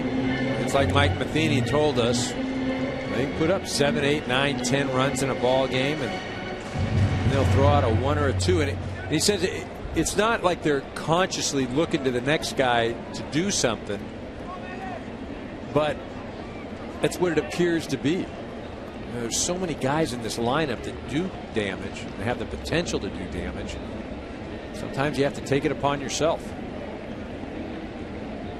1 out, 1 and 2. The count to Holiday. Strike 3. He's down on strikes for the second time. This time on a called third strike. Well, Fox's coverage of the NFL preseason continues next Sunday as Peyton Manning and the Broncos host Frank Gore and the 49ers as both teams continue to get ready for the start of the regular season. Coverage will begin next Sunday at 4 Eastern, 1 Pacific, only on Fox. Things appear to be going well in Denver for Peyton Manning, getting adjusted to his receivers, and the 49ers having a real breakout year in Jim Harbaugh's first year as head coach. So with 2 down, here's Alan Craig, as single and popped up. For call on at first, he singled to start this 5th inning. Score is tied 3-3. Off speed pitch is down low, ball 1.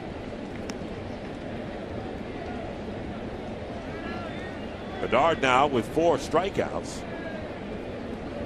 He hasn't had much success on the road, but does have a win here at Busch Stadium this year.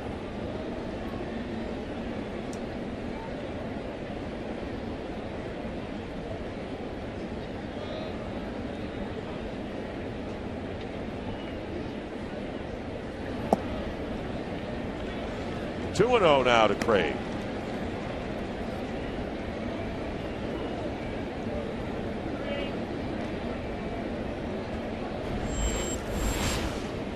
'71st pitch coming up for the left-hander from up north.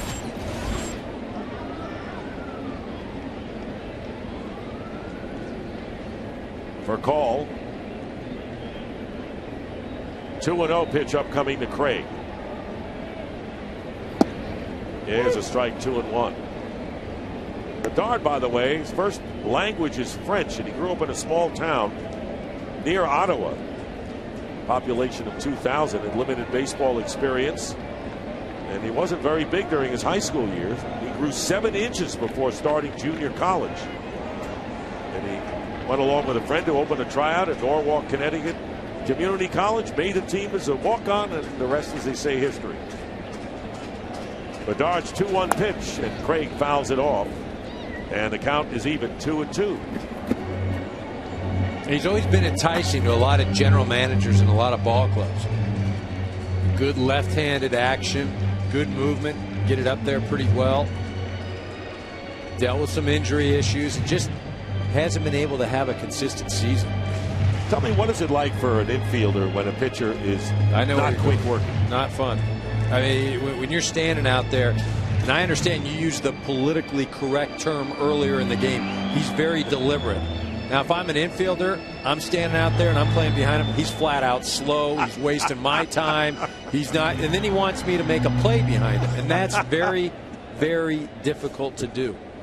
You know, it's tough to play defense behind guys like that. Well, we always start with the politically correct thing to do, and then we go downhill fast. I'm not thinking deliberate out there if I'm standing there. Apparently. 2 balls, 2 strikes, 2 outs with for call on at first. 3-3 to score here in the Cardinal 5th inning.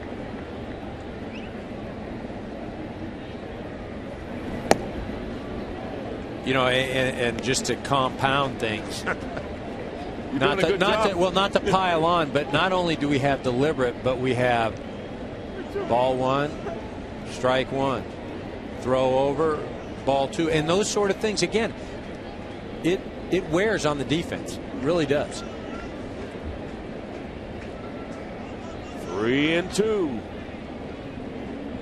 for call. Runs and a base hit to center field. And for call, who was running on the pitch, the 3-2 out will go to third. And Alan Craig has his second hit of the game. And now the Cardinals have runners at the corners, 2 out, and David Freese coming to the plate.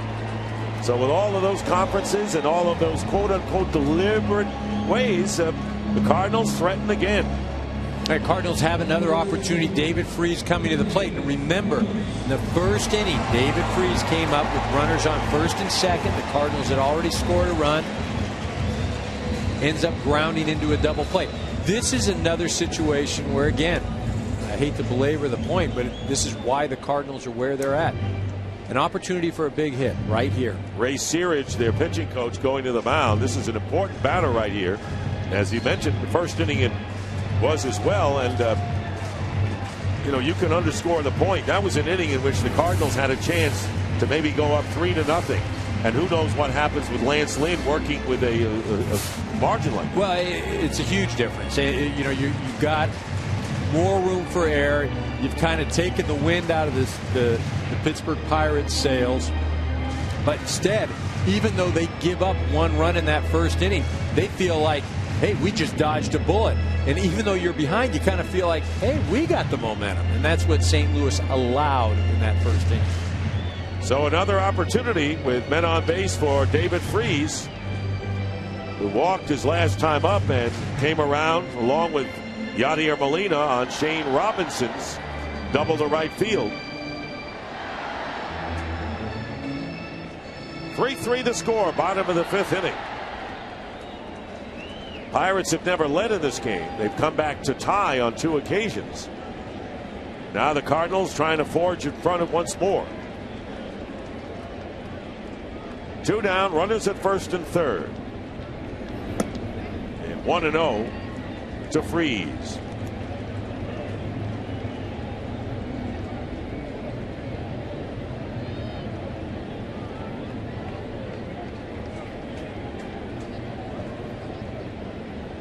Freese making the National League All-Star team for the first time by virtue of the fan vote. And a call strike, 1-1 to the Redbirds' third sacker. Big series here. And you mentioned they're going to be playing again pretty soon. Big series for division showdown. I know the Reds are in front. They won today. But 6.5, 8.5. This time of year, not too far back, really. Because the wild card implications are really loom large, especially since there are 2 wild cards in each league right now. The Atlanta Braves situated in the first wild card, and the Pirates in the second, and the Cardinals 2 behind them. And there are others involved, as we said. 2-1 to Freese with Furcal at third, Craig at first. Bedard trying to pitch out of it and misses here, and it's 3-1. And 1 pitch away from loading him up for Yadier Molina.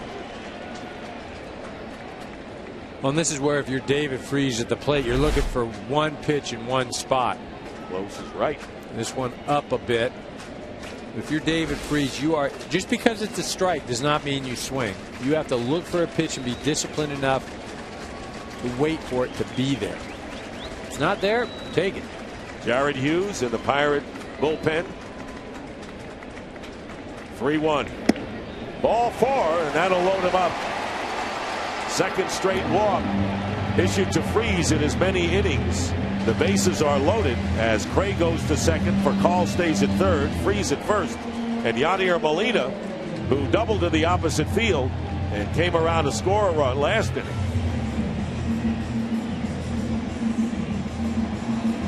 So there's Furcal at third. On at second is Alan Craig, and Freese at first base. And you were talking about getting the big hit. Cardinals didn't get it with Freese in the first inning. He walked here, so now it's Yadier Molina's turn. 3 Grand Slam home runs in his career. Time called. Barmas comes in from shortstop to join Barajas and the pitcher Bedard.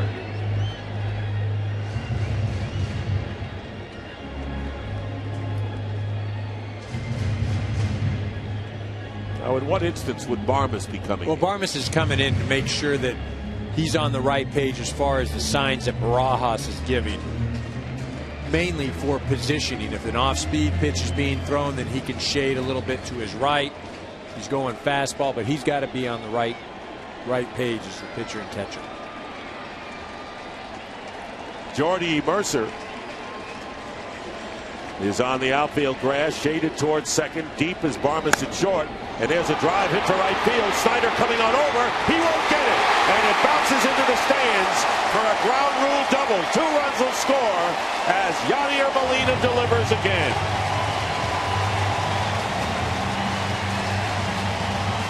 Second double in as many innings, driving in 2, and the Cardinals lead 5-3.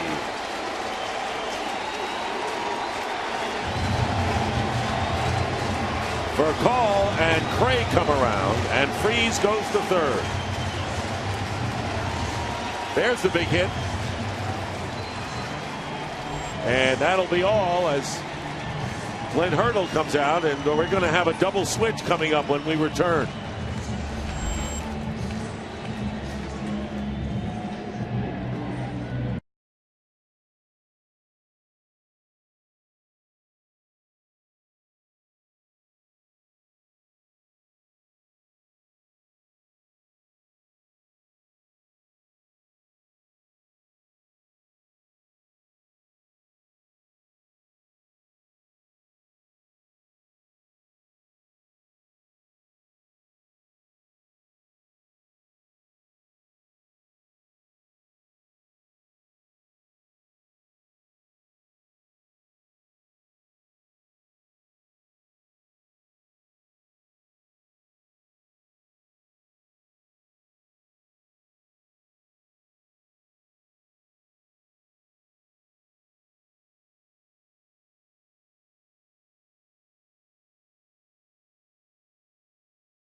From first base to right field, replacing Travis Snyder. Gabby Sanchez moving in for Jones' spot at first. And the new pitcher is Jared Hughes. So Sanchez will bat in the number 9 spot as the pitch knocks down Shane Robinson in tight. Ball 1, 2 runs in. Here it is. See, this pitch just continues to tail in. This is another at-bat, though, that is a big at-bat. You can open the game up, a base hit here, 2 more runs. You've got a 4-run lead. Robinson doubled 2 runs in with an opposite field double last inning. He takes a strike, and it's 1-1. And, of course, Jared Hughes, the pitcher. And, of course, the pitcher spot will be number 5.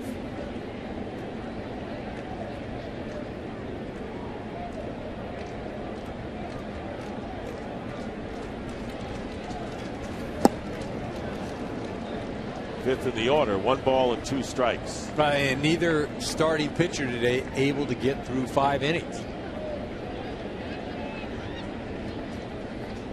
So it's in the hands of the bullpen, and right now Jared Hughes, called up Thursday from Indianapolis, been with the Pirates most of the years. That pitch is down low.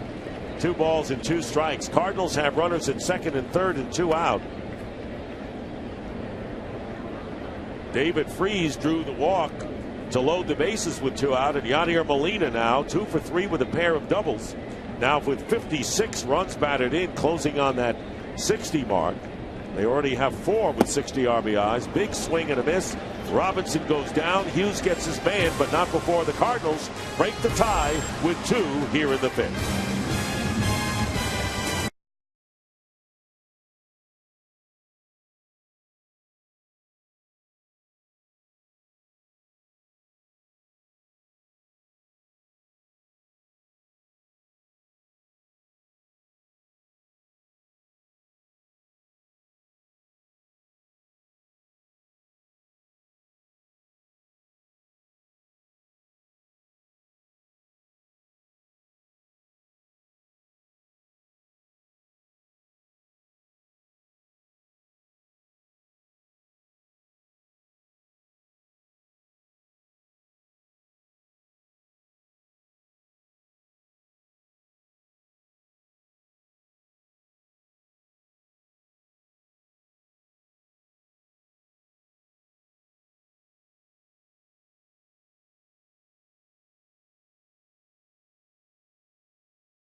Today's game is sponsored by Share Everything. It's the plan that revolves around you, only from Verizon. And by Michelin, a better way forward. Along with Eric Carroll, Stick Stockton here in St. Louis, where the Cardinals taking on the Pittsburgh Pirates, as both teams aware of the wild card and their position in the NL Central, where the Reds, who won today over the Cubs 5-3, and have a 6.5 game lead over the Pirates, 8.5 over St. Louis. Barrett Browning, who came in and closed down the 5th inning. Sacrifice fly, knocking in a run and then striking out Snyder. And here's Pedro Alvarez, who struck out and walked, and facing Browning for the first time.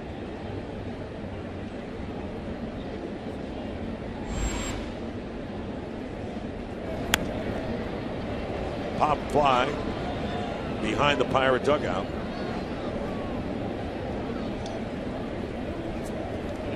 Alvarez, the second overall pick from Vanderbilt back in 08, 1 year after David Price was number 1. How about the Tampa Bay Rays pitching these days? Talk about a team getting along without a superstar player in Evan Longoria. That pitching staff has risen to the occasion, as it so often has the past few years.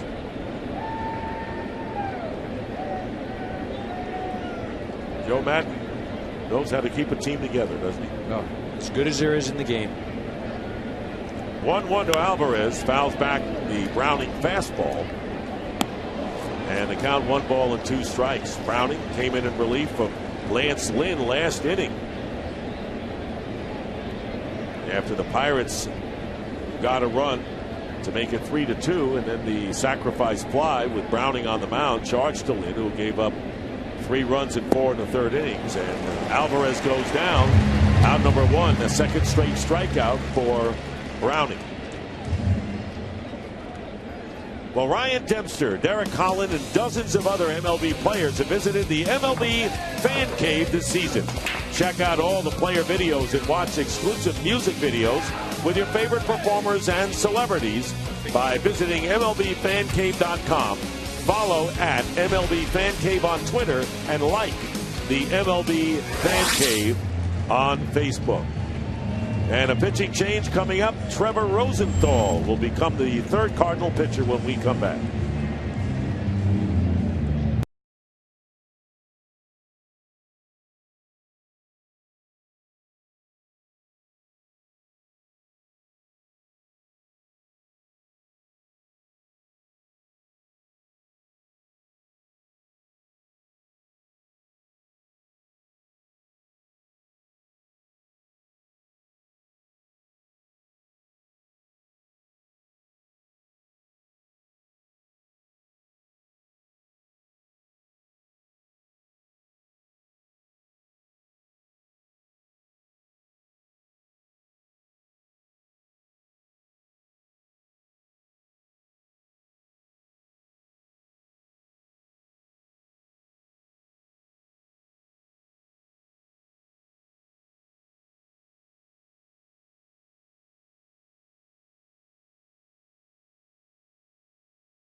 Rosenthal, 22-year-old right-hander from Lee's Summit, Missouri. That's near Kansas City. Not pitched in the majors since July the 29th.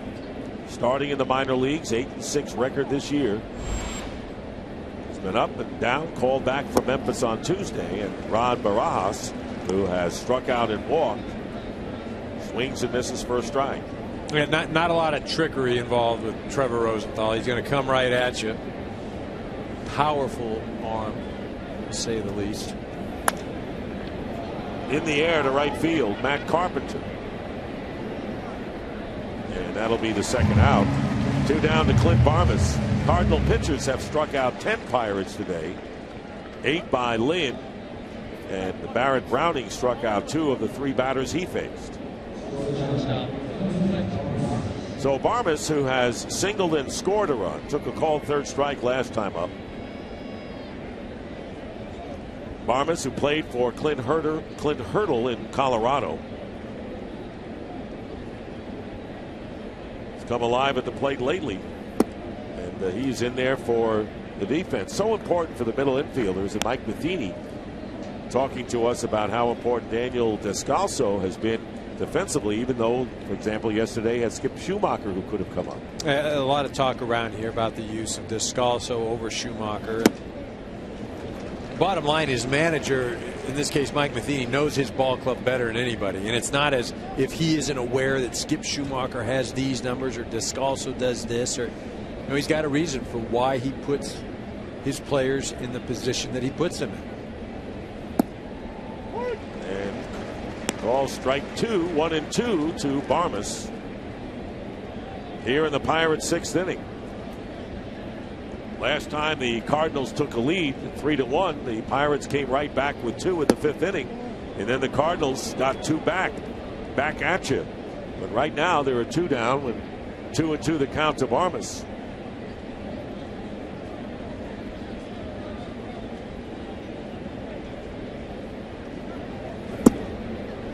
And a 3-2 count now to the Pirates shortstop. Pirates have won 2 in a row, and the Cardinals have dropped 2 in a row. And if Barmas gets aboard, Gabby Sanchez on the double switch, batting in the number 9 spot. And fastball, Barmas strikes out, and that'll do it. And the Pirates are retired in the 6th inning, and it's the Cardinals up 5-3.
American today in the opener. Todd Frazier's 17th home run of the year helped support Johnny Cueto to a Major League best 11-0 record in 13 afternoon starts. Red Sox and Yankees, Adrian Gonzalez has homered, Curtis Granderson has homered, and Nick Punto has doubled. Combine that with an Andrew Jones error on this play, and Pedro Siriaco scores to make it 3-1 Red Sox in the 7th. Back to Dick and Eric in St. Louis.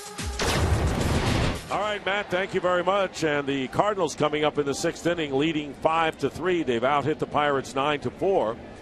And defensive replacement in left field for the Pirates as Ryan Jackson, third baseman, making the play. Pedro Alvarez, and there's one away. And Skip Schumacher is going to come up and pinch hit for Trevor Rosenthal. Yamaiko Navarro played with the Red Sox a couple of years ago, and Red Sox in Kansas City last year, and he replaces Marte in left. So here is Schumacher coming in hitting .314 with 19 runs batted in. 0 for 5 as a pinch hitter.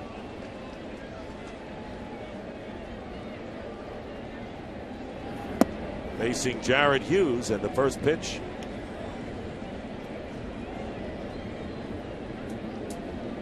One 1-0 the count to Schumacher. In the air to center field. And McCutchen off on the crack of the bat makes the catch to retire the pinch hitter Schumacher, and they're 2 out. Well, this MLB on Fox season, Fox Sports is proud to support Boys and Girls Club of America, a place where youth can reach their full potential as productive, caring, responsible citizens. Learn more, please visit greatfeatures.org/Fox Sports.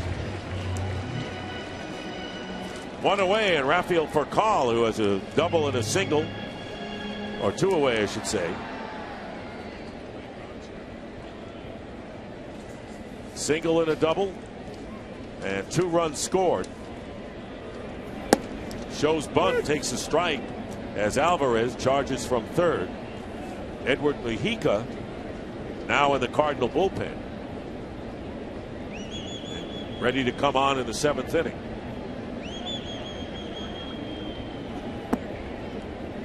And Furcal takes the ball 1-1. Furcal had a back injection last week. Had not batted leadoff since early in the month.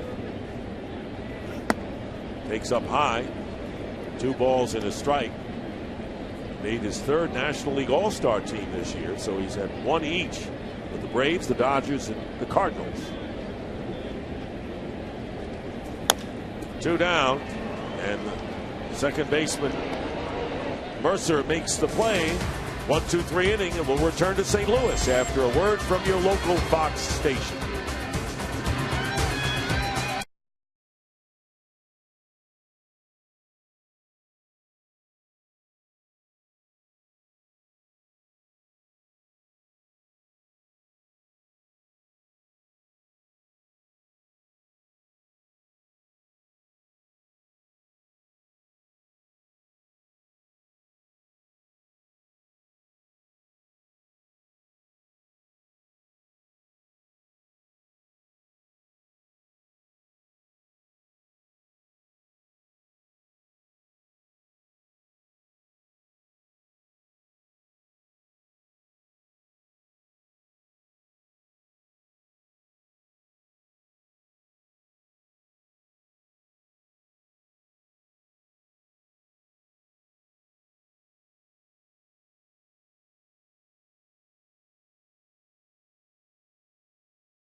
Budweiser. Well, you can actually see the people up there looking out at the arch. And some are waiting. Gabby Sanchez with a first pitch base hit, trying to stretch it into a double. Ball getting away from Matt Holliday. And so Sanchez is in at second with a leadoff double for the Pirates against the new pitcher, Edward Mujica.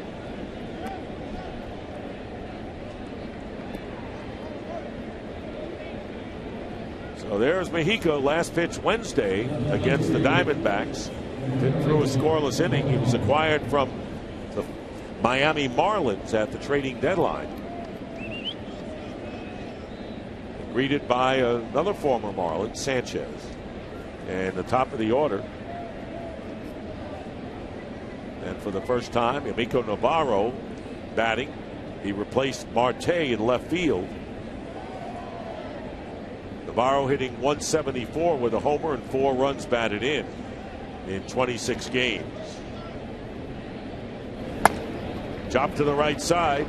Ryan Jackson makes the play to retire Navarro, and going to third is Sanchez. So there's 1 out, runner at third base. Now it's time for the Just for Men Keep Your Edge spotlight. And just as the strikeouts have given the Cardinals an edge, you can keep your edge with Just for Men mustache and beard. 11 strikeouts by Cardinal pitchers today. St. Louis leading 5-3. 1 out here in the 7th inning. And Jordy Mercer, who has an RBI double, actually 2 RBIs with a single and a double today. First pitch pops it up to shallow center field. Backtracking is for call, giving way to Shane Robinson, who makes the catch. And Sanchez goes back to third, and there are 2 down. Well, Mexica's been effective for the Cardinals since he's been acquired. It's ironic because all of his appearances have been in the 7th inning of a ball game. So far this year, he's been unscored upon. Hasn't walked anybody. This is all, again, with the Cardinals. He's been equally effective against right-handers and left-handers.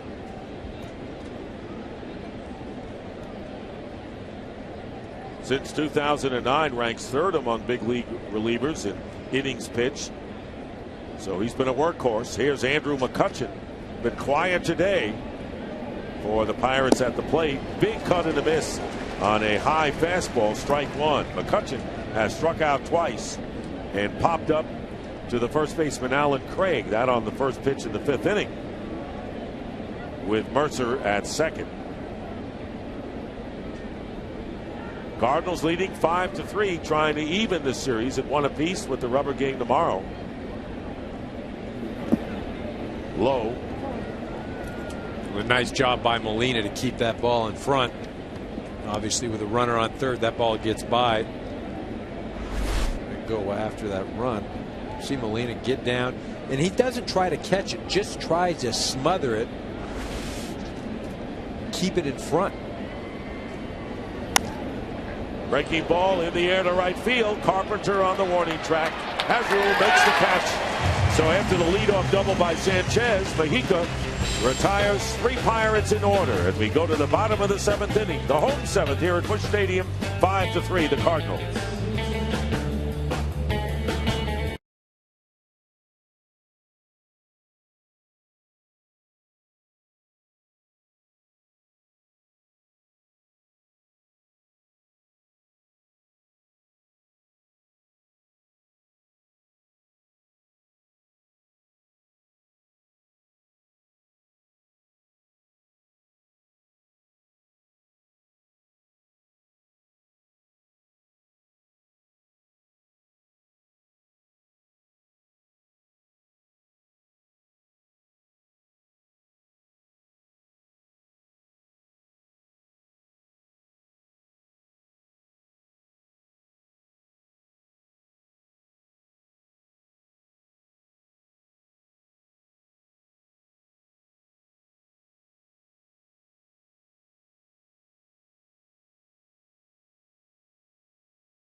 gray is over.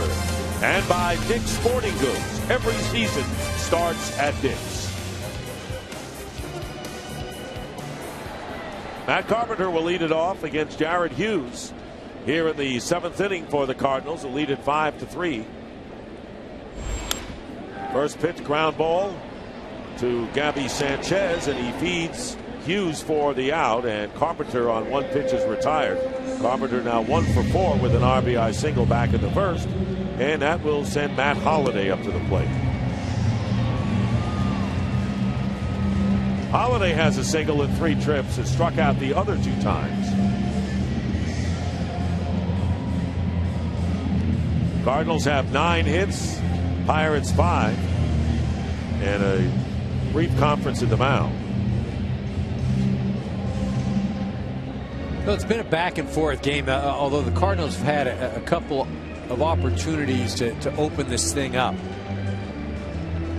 You know, they have to be happy with Yadier Molina coming back after having the back issues and contributing 2 doubles. He's played well behind the plate.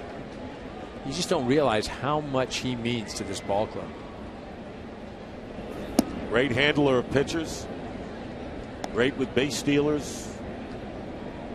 Great running the team, and really has been a professional. And at the plate has gotten better and better, it seems, as the years go on. Not only 2 doubles, but he's driven in the game-winning or tie-breaking runs in the 5th inning to give the Cardinals their 5-3 lead. Well, and not to continue on the Molina bandwagon, but today's St. Louis Cardinals starting lineup, he is 2nd on the team in stolen bases, behind Furcal. Wow, that's unusual. Good play made by Mercer at 2nd, retiring Holliday. So Holliday is 1 for 4. Well, for Cardinal fans, tune in tomorrow on Fox Sports Midwest for the final game of the series. Coverage will start at 12:30 p.m. Central. Fox Sports Midwest, the series finale for Cardinal fans tomorrow. Jaime Garcia, who hasn't pitched since the 5th of June, will be on the mound, and Jeff Karstens will be the pitcher for the Pirates. 2 down to Alan Craig, who has 2 singles today. Taking ball 1. So 9 hits for the Cardinals and 4 doubles, 2 of them by Molina.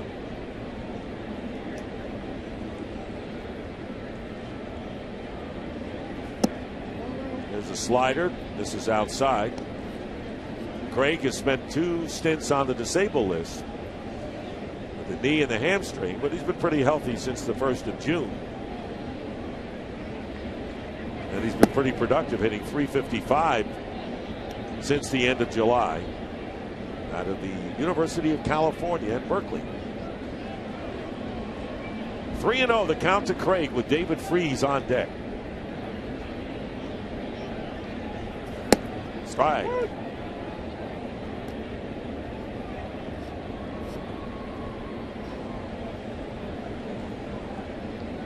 '27-year-old Jared Hughes from Santa Margarita, Rancho Santa Margarita, that is, in California. Yeah, Southern California.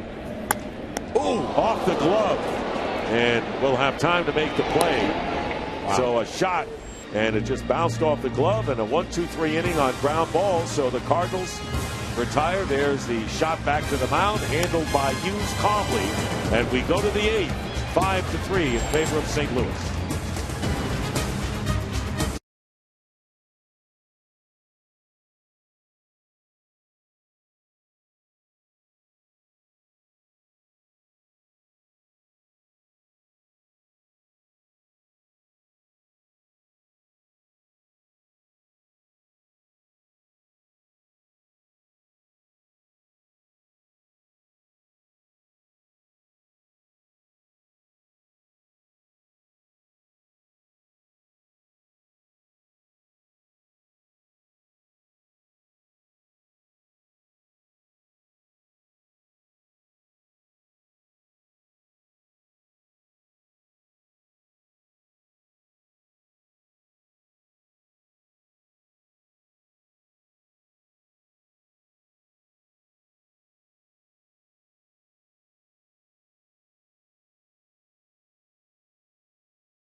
Cardinals.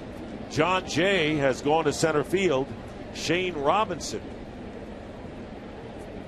now moves over to right field. Matt Carpenter goes from right field to first base. And the new pitcher is Mitchell Boggs, who gives up a base hit to Garrett Jones to start the 8th inning. First hit of the game for Jones. So here's Mitchell Boggs. Pitched a scoreless inning in all 3 games of the Arizona series. 28-year-old right-hander from Dalton, Georgia. 5th year in the Cardinals bullpen. And as good a setup man as you'll find. Yeah, he's been effective. He gets that ball in the 9th inning. The thing about Boggs, where he's running into trouble, is sometimes he gets to get complacent, leaves that ball out over the plate. And again, a part of the bullpen that it needs to be more consistent. Josh Harrison is going in as a pinch hitter. And Harrison delivers a base hit to left field. So Jones with a single, and Harrison and Mitchell Boggs has been hit for a couple of singles here.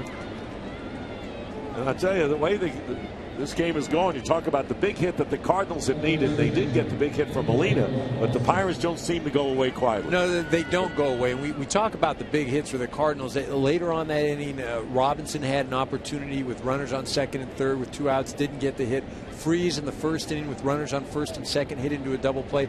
And those are the types of at-bats and hits that open the game up, that they don't allow Pittsburgh to stay within striking distance. As long as Pittsburgh feels like they have a chance, Clint Hurdle's ball club is going to be there.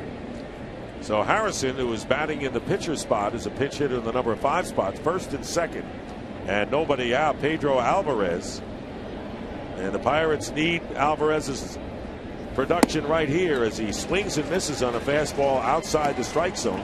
Tying runners at first base in Harrington. We talk about Alvarez, though, coming into today's ball game, 129 strikeouts, struck out twice already. Harrison at first and Jones at second. Boggs 0-1 to Alvarez, and he fouls it off, and he gets ahead of a dangerous hitter. 2 strikes.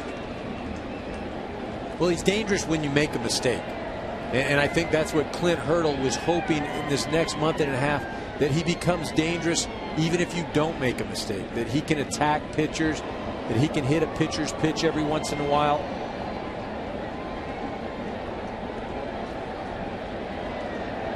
The 0-2 with 2 on, strike 3. Big strikeout for Boggs after giving up a pair of singles. Alvarez is down, and 1 away. Rod Barajas coming up. And you see this pitch, basically it's out of the zone, but you get Alvarez to chase. He's got to expand because he has 2 strikes. And just as we talked about, he is a free swinger and has a number of places that he can be pitched to. Barajas has struck out, walked, and flied to right.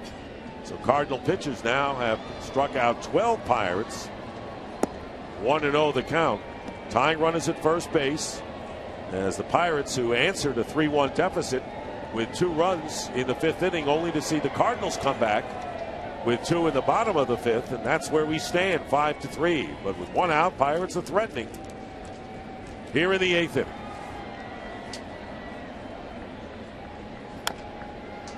Fouled off near the Pirate dugout, and it's 1-1. Well, although both of these clubs have very similar records, the way they approach their offense is significantly different. Pittsburgh, a lot of swings and misses, although they will get a hold of the ball and drive the ball out of the park. St. Louis, on the other hand, constantly making contact, getting on base. As we've seen in this situation, first and second, Alvarez strikes out. Barajas now 1-1. And strike 2, 1-2. Pirates today are 1 for 8 with runners in scoring position.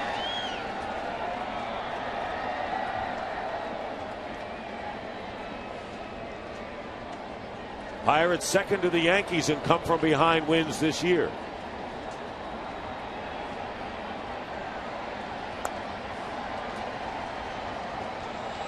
Good swing and a tough pitch by Barajas.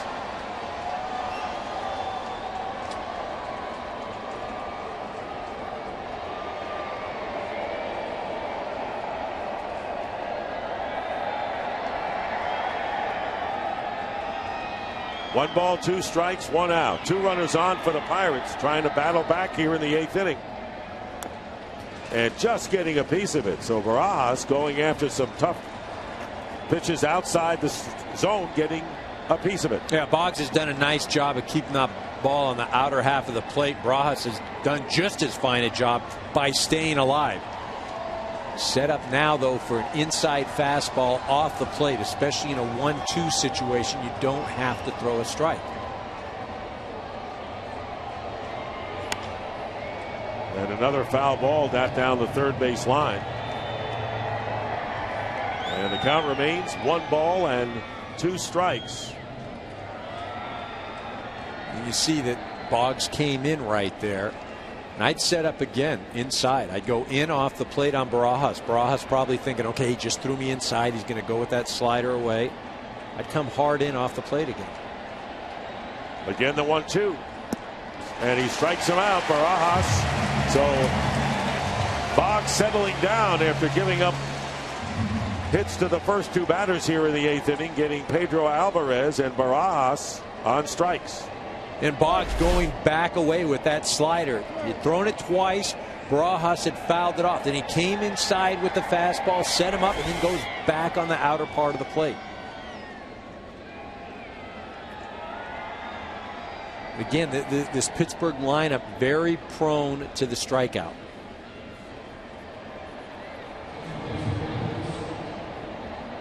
And we're going to have a pinch hitter, Michael McKendry, who's been an effective hitter as a catcher, is batting for Clint Barmas with 2 out and 2 on. 11 home runs this year, hit 2 last season.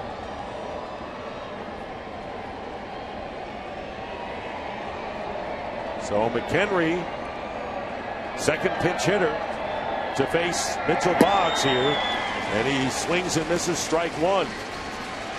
Boggs giving up a leadoff single to Garrett Jones, and then to the pinch hitter Josh Harrison. Struck out Alvarez and Barajas. Cardinals trying to protect a 5-3 lead here in the top of the 8th inning.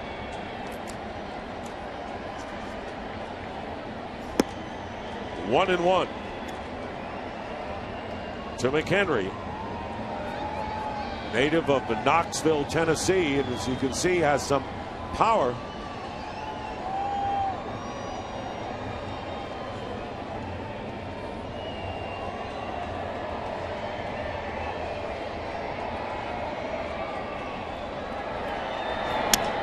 And as a fly ball to left field, Robinson is there to make the catch. And that'll retire the side.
Now NFL Sunday Ticket is included at no extra charge when you switch. And by Foster's, grab some for your mates with Foster's. Australian for beer. Back here in St. Louis, Nick Stockton and Eric Karros. Holiday, by the way, made that last catch in left field. He stayed in left, and Robinson went to right. As teams making changes, Jordy Mercer goes from second base to shortstop. Josh Harrison, who came in as a pinch hitter, remains at second. And the new pitcher is Juan Cruz, and he'll be batting in the 8th slot in the Pirate order. And the Cardinals in the 8th inning will send up David Freese, Yadier Molina, and Shane Robinson. Freese, after hitting into a double play in the first inning, has walked twice and scored a run. Breaking pitch, strike one. So Cruz, 33-year-old Dominican, and with the tying run on third in the 7th last night, came in to retire Rafael Furcal, the only batter he faced. Big out for Cruz, and the Pirate bullpen came off the DL last Sunday. This is the 5th appearance since then. And of course, you remember him from the Cubs, 12th year in the MLB. Pitched to Atlanta, Arizona, and last year with Tampa Bay. Yeah, I played with Juan in 2003 with the Chicago Cubs. At the time, a hard thrower, slider. Really hasn't changed much. He's going to come right at you. Freese lifts it in the air to right center field. Andrew McCutchen going to his left. And David Freese is retired for the first out. And here is today's Burger King smooth play of the game. And how smooth was Yadier Molina with this opposite field shot. Ground rule double and driving in 2 runs. And that's proved to be the difference at this point as the Cardinals lead 5-3. Molina had doubled in the previous inning as well and has scored a run. So a big return, 2 for 3 on a pair of doubles for Molina. At the plate with 1 out here in the 8th inning. Goes after the fastball, and it's strike 1.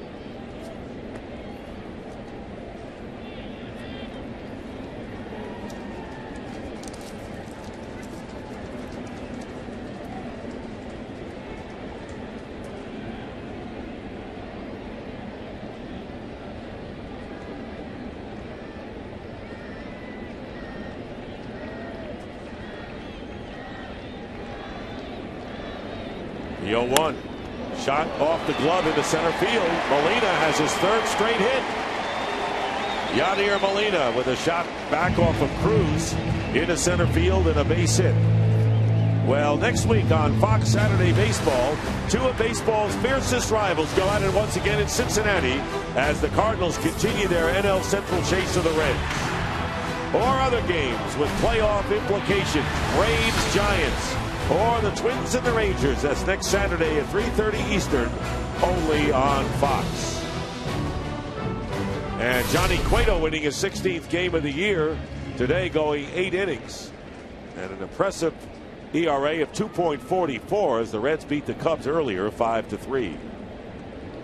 So right now the Reds are 6.5 over the Pirates and 8.5 over the Cardinals, and could make it a 7-game lead over Pittsburgh if this score holds and the Cardinals go on to win. Here's Shane Robinson.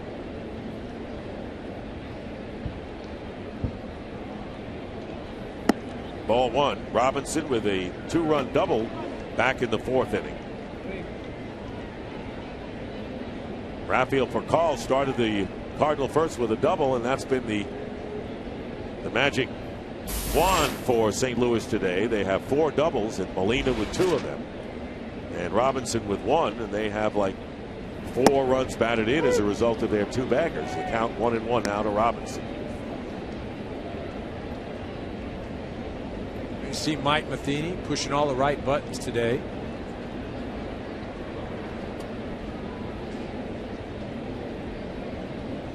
Pirates have made 3 changes in the field since the start of the game, and the Cardinals have made 5. Go to first base. Carlos Beltran, who Eric talked about at the outset, being part of the big 1-2 punch with Matt Holliday.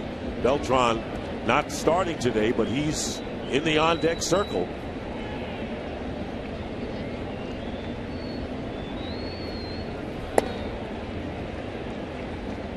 One ball and one strike.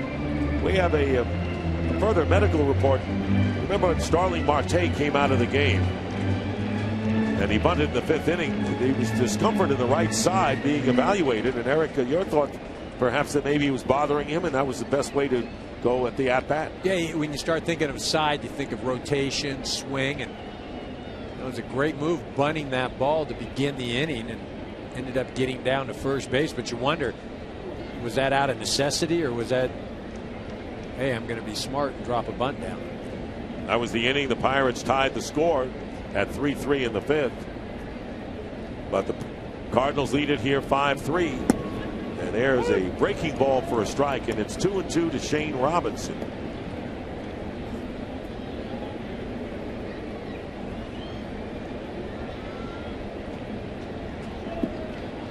Ryan Jackson is the scheduled hitter, but Beltran in the on-deck circle. And missing. Full count now, 3-2 to Robinson.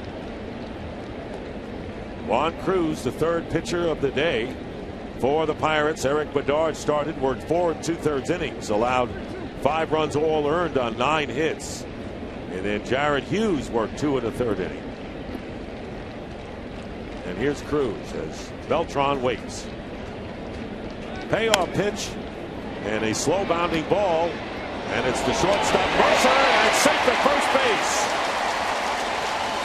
Mercer, who moved from second to short, and Alvarez cut in front of him. And it'll be a base hit for Robinson, and runners now at first and second, and Beltran will come up as a pinch hitter. Well, and also important on that play is you see Molina gets the jump. He's running. If he's not running, they possibly have a play at second base. You see Mercer fielding it deep, doesn't get a lot on the throw, just kind of flips it over there. Sanchez doing a nice job of just swiping at it and hoping that he gets the call. Don't swipe at it and then try to re-tag him because you know you didn't get him. Make the umpire make that call. So the Cardinals with an opportunity here, leading by 2 runs and runners at first and second, 1 out. Carlos Beltran hitting .279. Second with 28 home runs and leading the league with 83 RBIs. Molina at second, Robinson at first. Breaking pitch on the outside corner, a strike. Beltran, who made his 7th All-Star game. And the home run total, the most in the last 4 years. And looking for his 8th year with 100 or more runs driven in. The on-deck hitter, by the way, John Jay. Good fastball, and it's 0-2. Jay, who went into the game at center field, batting in the number 9 spot, and he's on deck.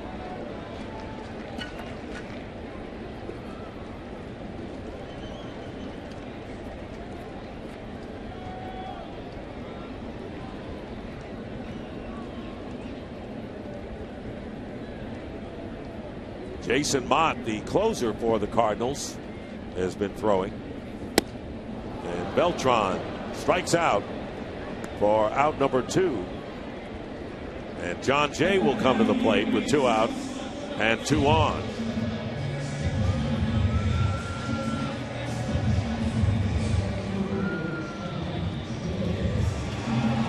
So the Cardinals using just about everyone today, Eric. And Schumacher is a pinch hitter, Beltran the same. And Jay hitting .304 with 4 homers and 26 runs batted in. Missed a month with shoulder sprain and came off the DL in late June. Well, and he's played an excellent center field for this Cardinal ball club. Fouls off the first pitch. Jay, red hot, hitting well over 500 in an 8-game hitting streak, and then going ice cold. He's 0 for 9 in his last 3.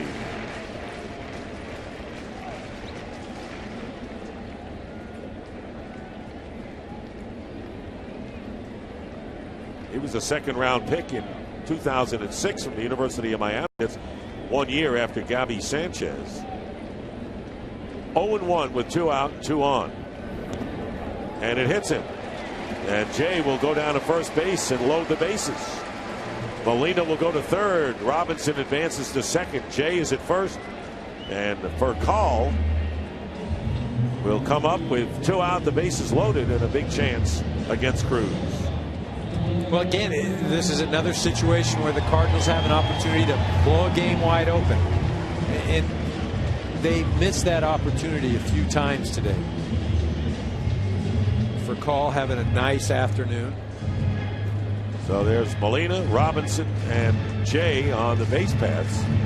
And Furcal, nice afternoon indeed. Double in the first inning and scored the Cardinal first run. And he also came around to score a run in the 5th inning on a single. So he's 2 for 4.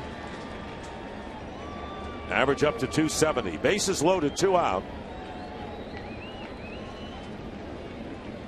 Breaking ball, and that missed outside for a ball.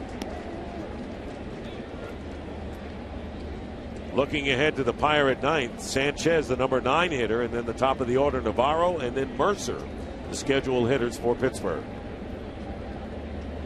There is Jason Mott.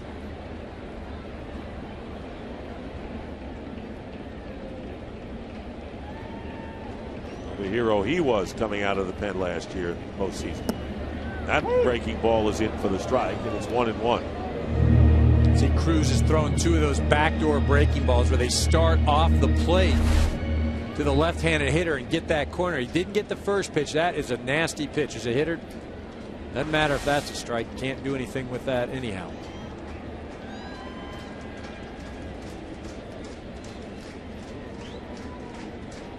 One and 1. 2-1 now to Furcal. Switch hitter who started the game batting right-handed against the southpaw Bedard. Mike Matheny says he enjoys managing more than he thought he would.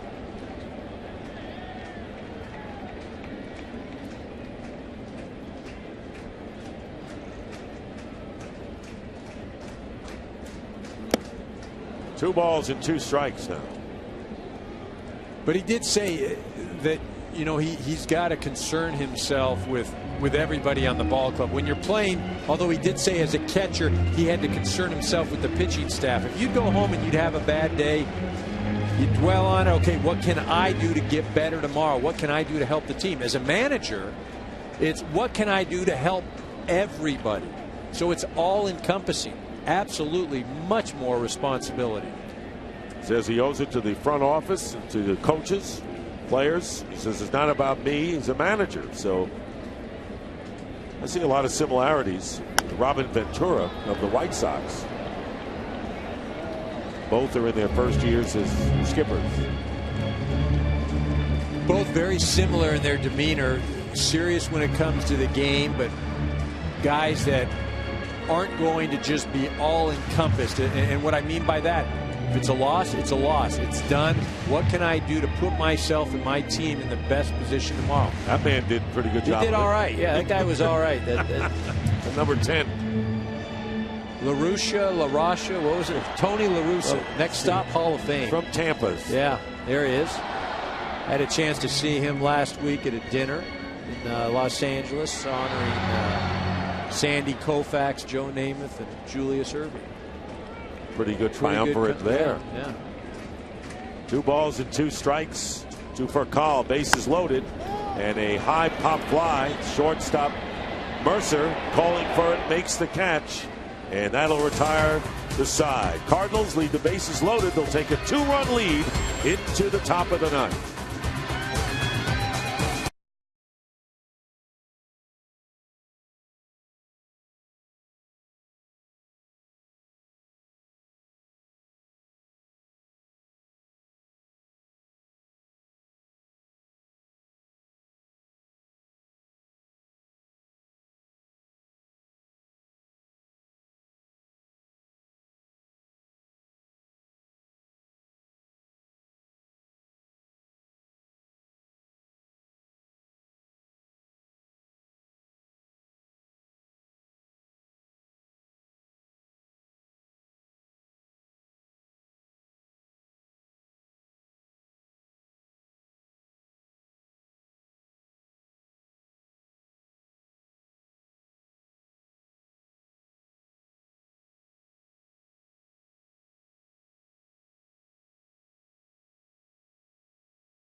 Jason Mott, who has 27 saves in 32 opportunities, will come in and try to close it out and get a save here. As the Cardinals lead 5-3, Daniel Descalso has moved into second base. And the first pitch is a strike to Gabby Sanchez. Sanchez with a double in his one-plate appearance in the 7th inning, batting in the number 9 spot.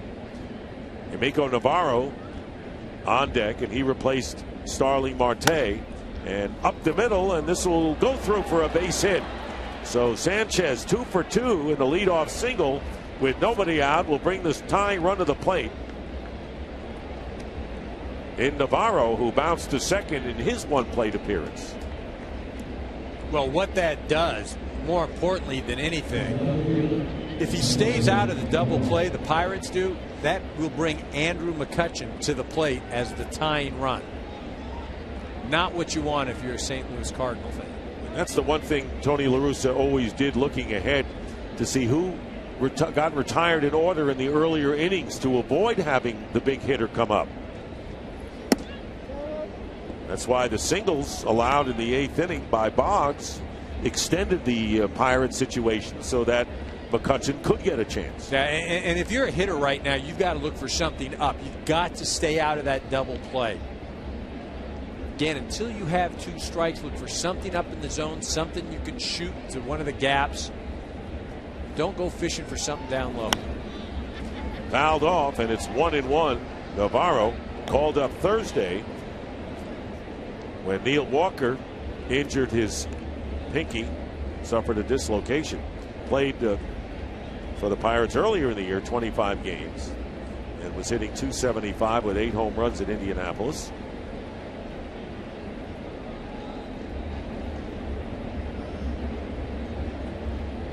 Cardinals trying to come within 1 game of the Pirates in the wild card race. Fly ball to right field. Robinson with a long run, and coming in and unable to make the play was Descalso, the second baseman. Made a valiant try for it and came a lot closer than it first appeared.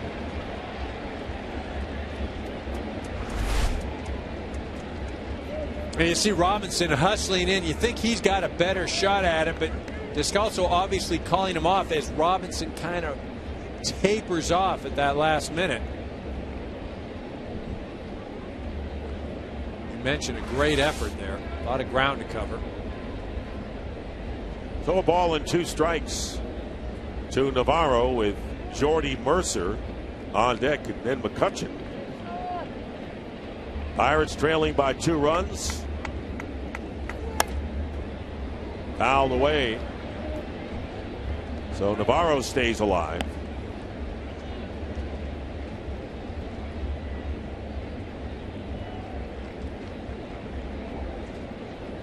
Been 20 years since the Pittsburgh Pirates had a winning season and got into postseason.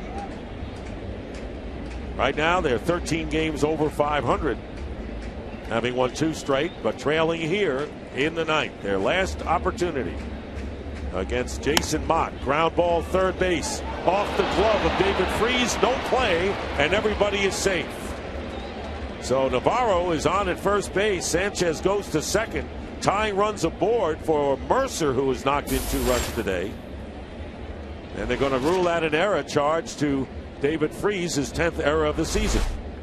I think right there Freese is hoping he can pick that and then make the play at second base. He's got time because the runner is jammed on that pitch. He doesn't get out of the box. So instead of just playing for the out, boom, he's trying to set himself up to get 2. Unable to do it. So he does not get a good jump out of the box at all. He's got bunt written all over it. So the tying runs are on, and Mercer with a single and a double, and Mercer gets hit in the hand, and he'll go to first, and he's shaken up. Tom Tomczyk, the Pirate trainer, and Clint Hurdle out to check on Mercer. And that's the last thing Jason Mott wanted to do, and it's the right hand. And now Mott and the Cardinals in trouble here with the bases loaded, nobody out.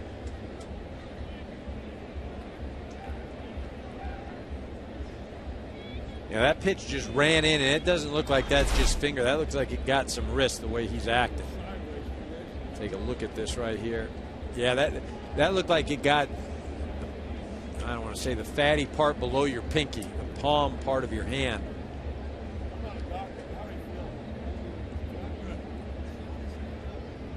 Just does not feel good. He's up. Derek Lilliquist, the pitching coach, out to the mound. The only player left is Neil Walker, who did not go on the disabled list with that dislocated pinky in his right hand. Well, Mott blew a save Thursday against the Diamondbacks as he gave up back-to-back solo home runs. First to Paul Goldschmidt and then Chris Young on consecutive pitches. In the ninth inning, Cardinals were leading 1-0. That was the 5th blown save this season and the first since June the 17th. He had converted 13 in a row and now in jeopardy once again with the score 5-3. Tying runners at second base. Go-ahead run at first, and Mercer staying in the game. So now Sanchez is at third, Navarro at second, Mercer at first. And here's the best part. Go ahead, tell him, Dick. Okay, it's Andrew McCutchen at the plate. And if there's a guy due, yep, it would be McCutchen, who has struck out twice, popped to first, and fly to right. 5-3, the Cardinals lead. And the lead is in jeopardy. The first pitch, ball 1 to McCutchen.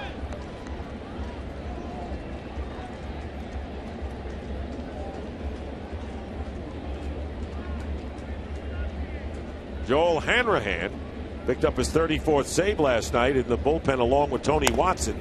And the foul off to the side, and it's 1-1 to McCutchen.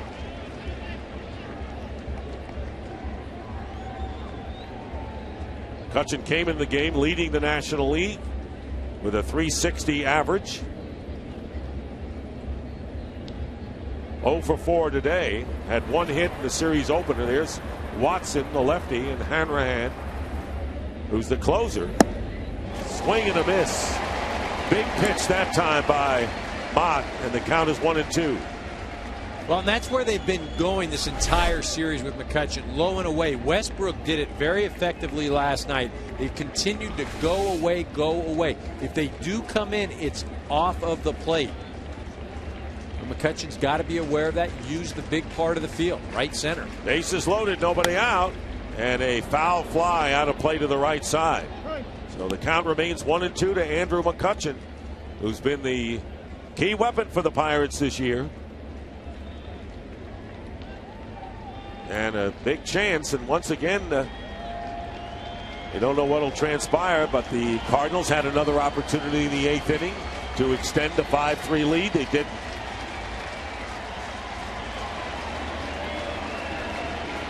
One and two. And a bounding ball to third. Freeze goes to second, and that's all. A run's going to score, and it'll be 5-4. As Sanchez comes in and Navarro goes to third. So now the tying run is at third base. And McCutchen on at first. Here it is. Freeze makes a nice play here, and then as you see right there, Mercer makes sure that they can't turn the double play. Now this is an interesting situation because if I'm Clint Hurdle and I'm the Pittsburgh Pirates, I leave McCutchen at first base. And the reason I leave him there and don't try to steal is because Jones up at the plate will have that hole to shoot a ball through. Cardinals bring their infield in.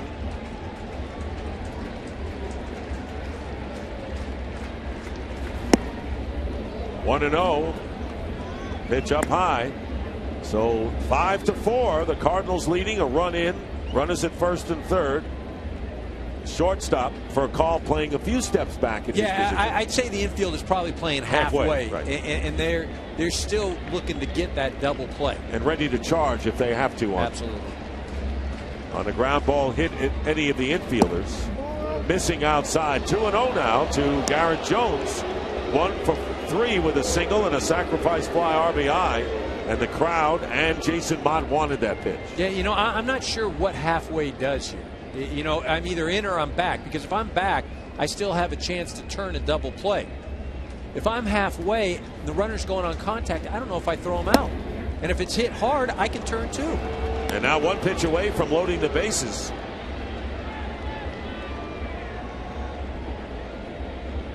Josh Harrison is on deck. Now he came in as a pinch hitter in the 8th inning and got a base hit. Hitting in the 5 spot, which was the pitcher spot when he pinch hit last inning. And he had the green light on 3-0. Did Jones. Well, I think that speaks to the confidence Clint Hurdle has, but also the fact you got Harrison, a younger player, on deck. 1 out, runners at first and third. This is a pivotal time of this game. Pirates looking to tie it up. Cardinals looking to end it. Full count now, 3-2. So 2 big cuts by Jones after Mott was behind 3-0. I'm running McCutchen here. 3-2, I'm running. Navarro, the runner at third, representing the tying run. McCutchen would be the go-ahead run. 3-2, 1 out. McCutchen doesn't go. Strike 3. So after falling behind, 3-0, Jason Mott. But Jones getting the green light, swinging, strikes out Jones for out number 2. And now it's up to Josh Harrison. With 2 out, and the infield can move back to normal depth. Big strikeout for Jason Mott. So here's Harrison, who's 1 for 3 against Mott in his career.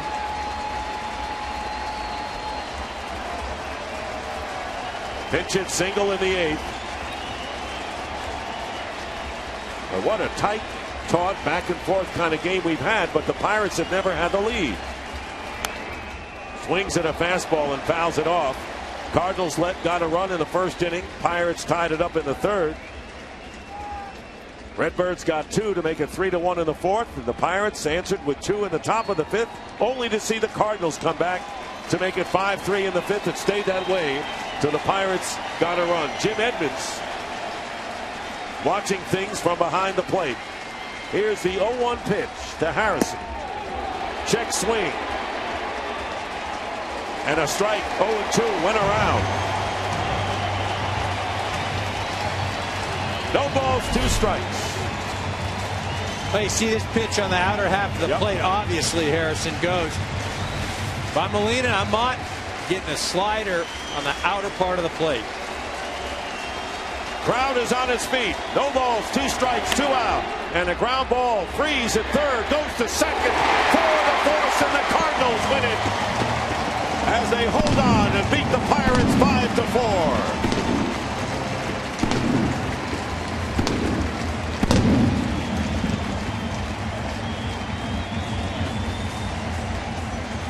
So Jason Mott living dangerously.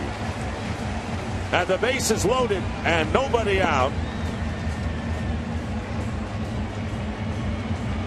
And the Pirates go down 5-4, and a 1-run win for the Cardinals after dropping a 1-run game the last 2. And Mott picks up his 28th save of the year, and the Cardinals win it 5-4. So the Cardinals now go to 65-55, and they trail the Pirates by 1 game in the wild card. Pirates now 66-54. And here's the standings. The Reds winning earlier against the Cubs. Pirates are 7 out. Cardinals are 8 out. And in the wild card chase, Atlanta has the number 1 wild card spot lead, but the Pirates right behind, and now the Cardinals right behind them.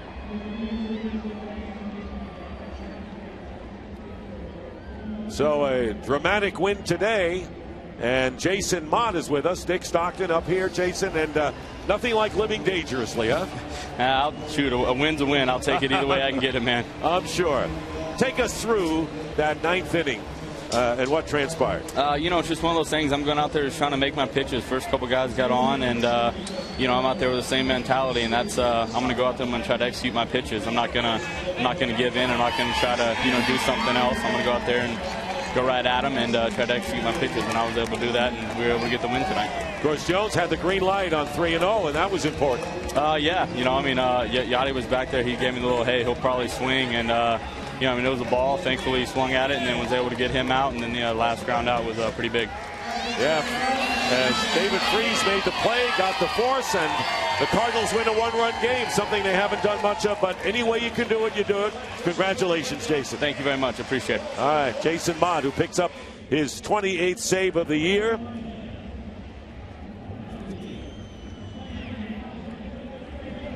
And so that'll be it tonight on Fox. Don't miss back-to-back episode of Cops, followed by Mob at 8, 7 Central. And next week on Fox Saturday Baseball, it's an NL Central matchup between the Cardinals and the Reds. Plus the Braves, Giants, Twins, and Rangers in action. Coverage starts with the pregame at 3:30 Eastern, 12:30 Pacific. For more information on today's game and the latest in Major League Baseball news, log on to foxsports.com. on MSN, the world's favorite sports site. So for Eric Harris and our entire crew, this is Dick Stockton saying so long from St. Louis. You've been watching Fox Sports, exclusive home to the 2012 NLCS and World Series. A thriller, and the home team wins it. Yadier Molina comes back and gets the key double for the Cardinals. So long, everybody.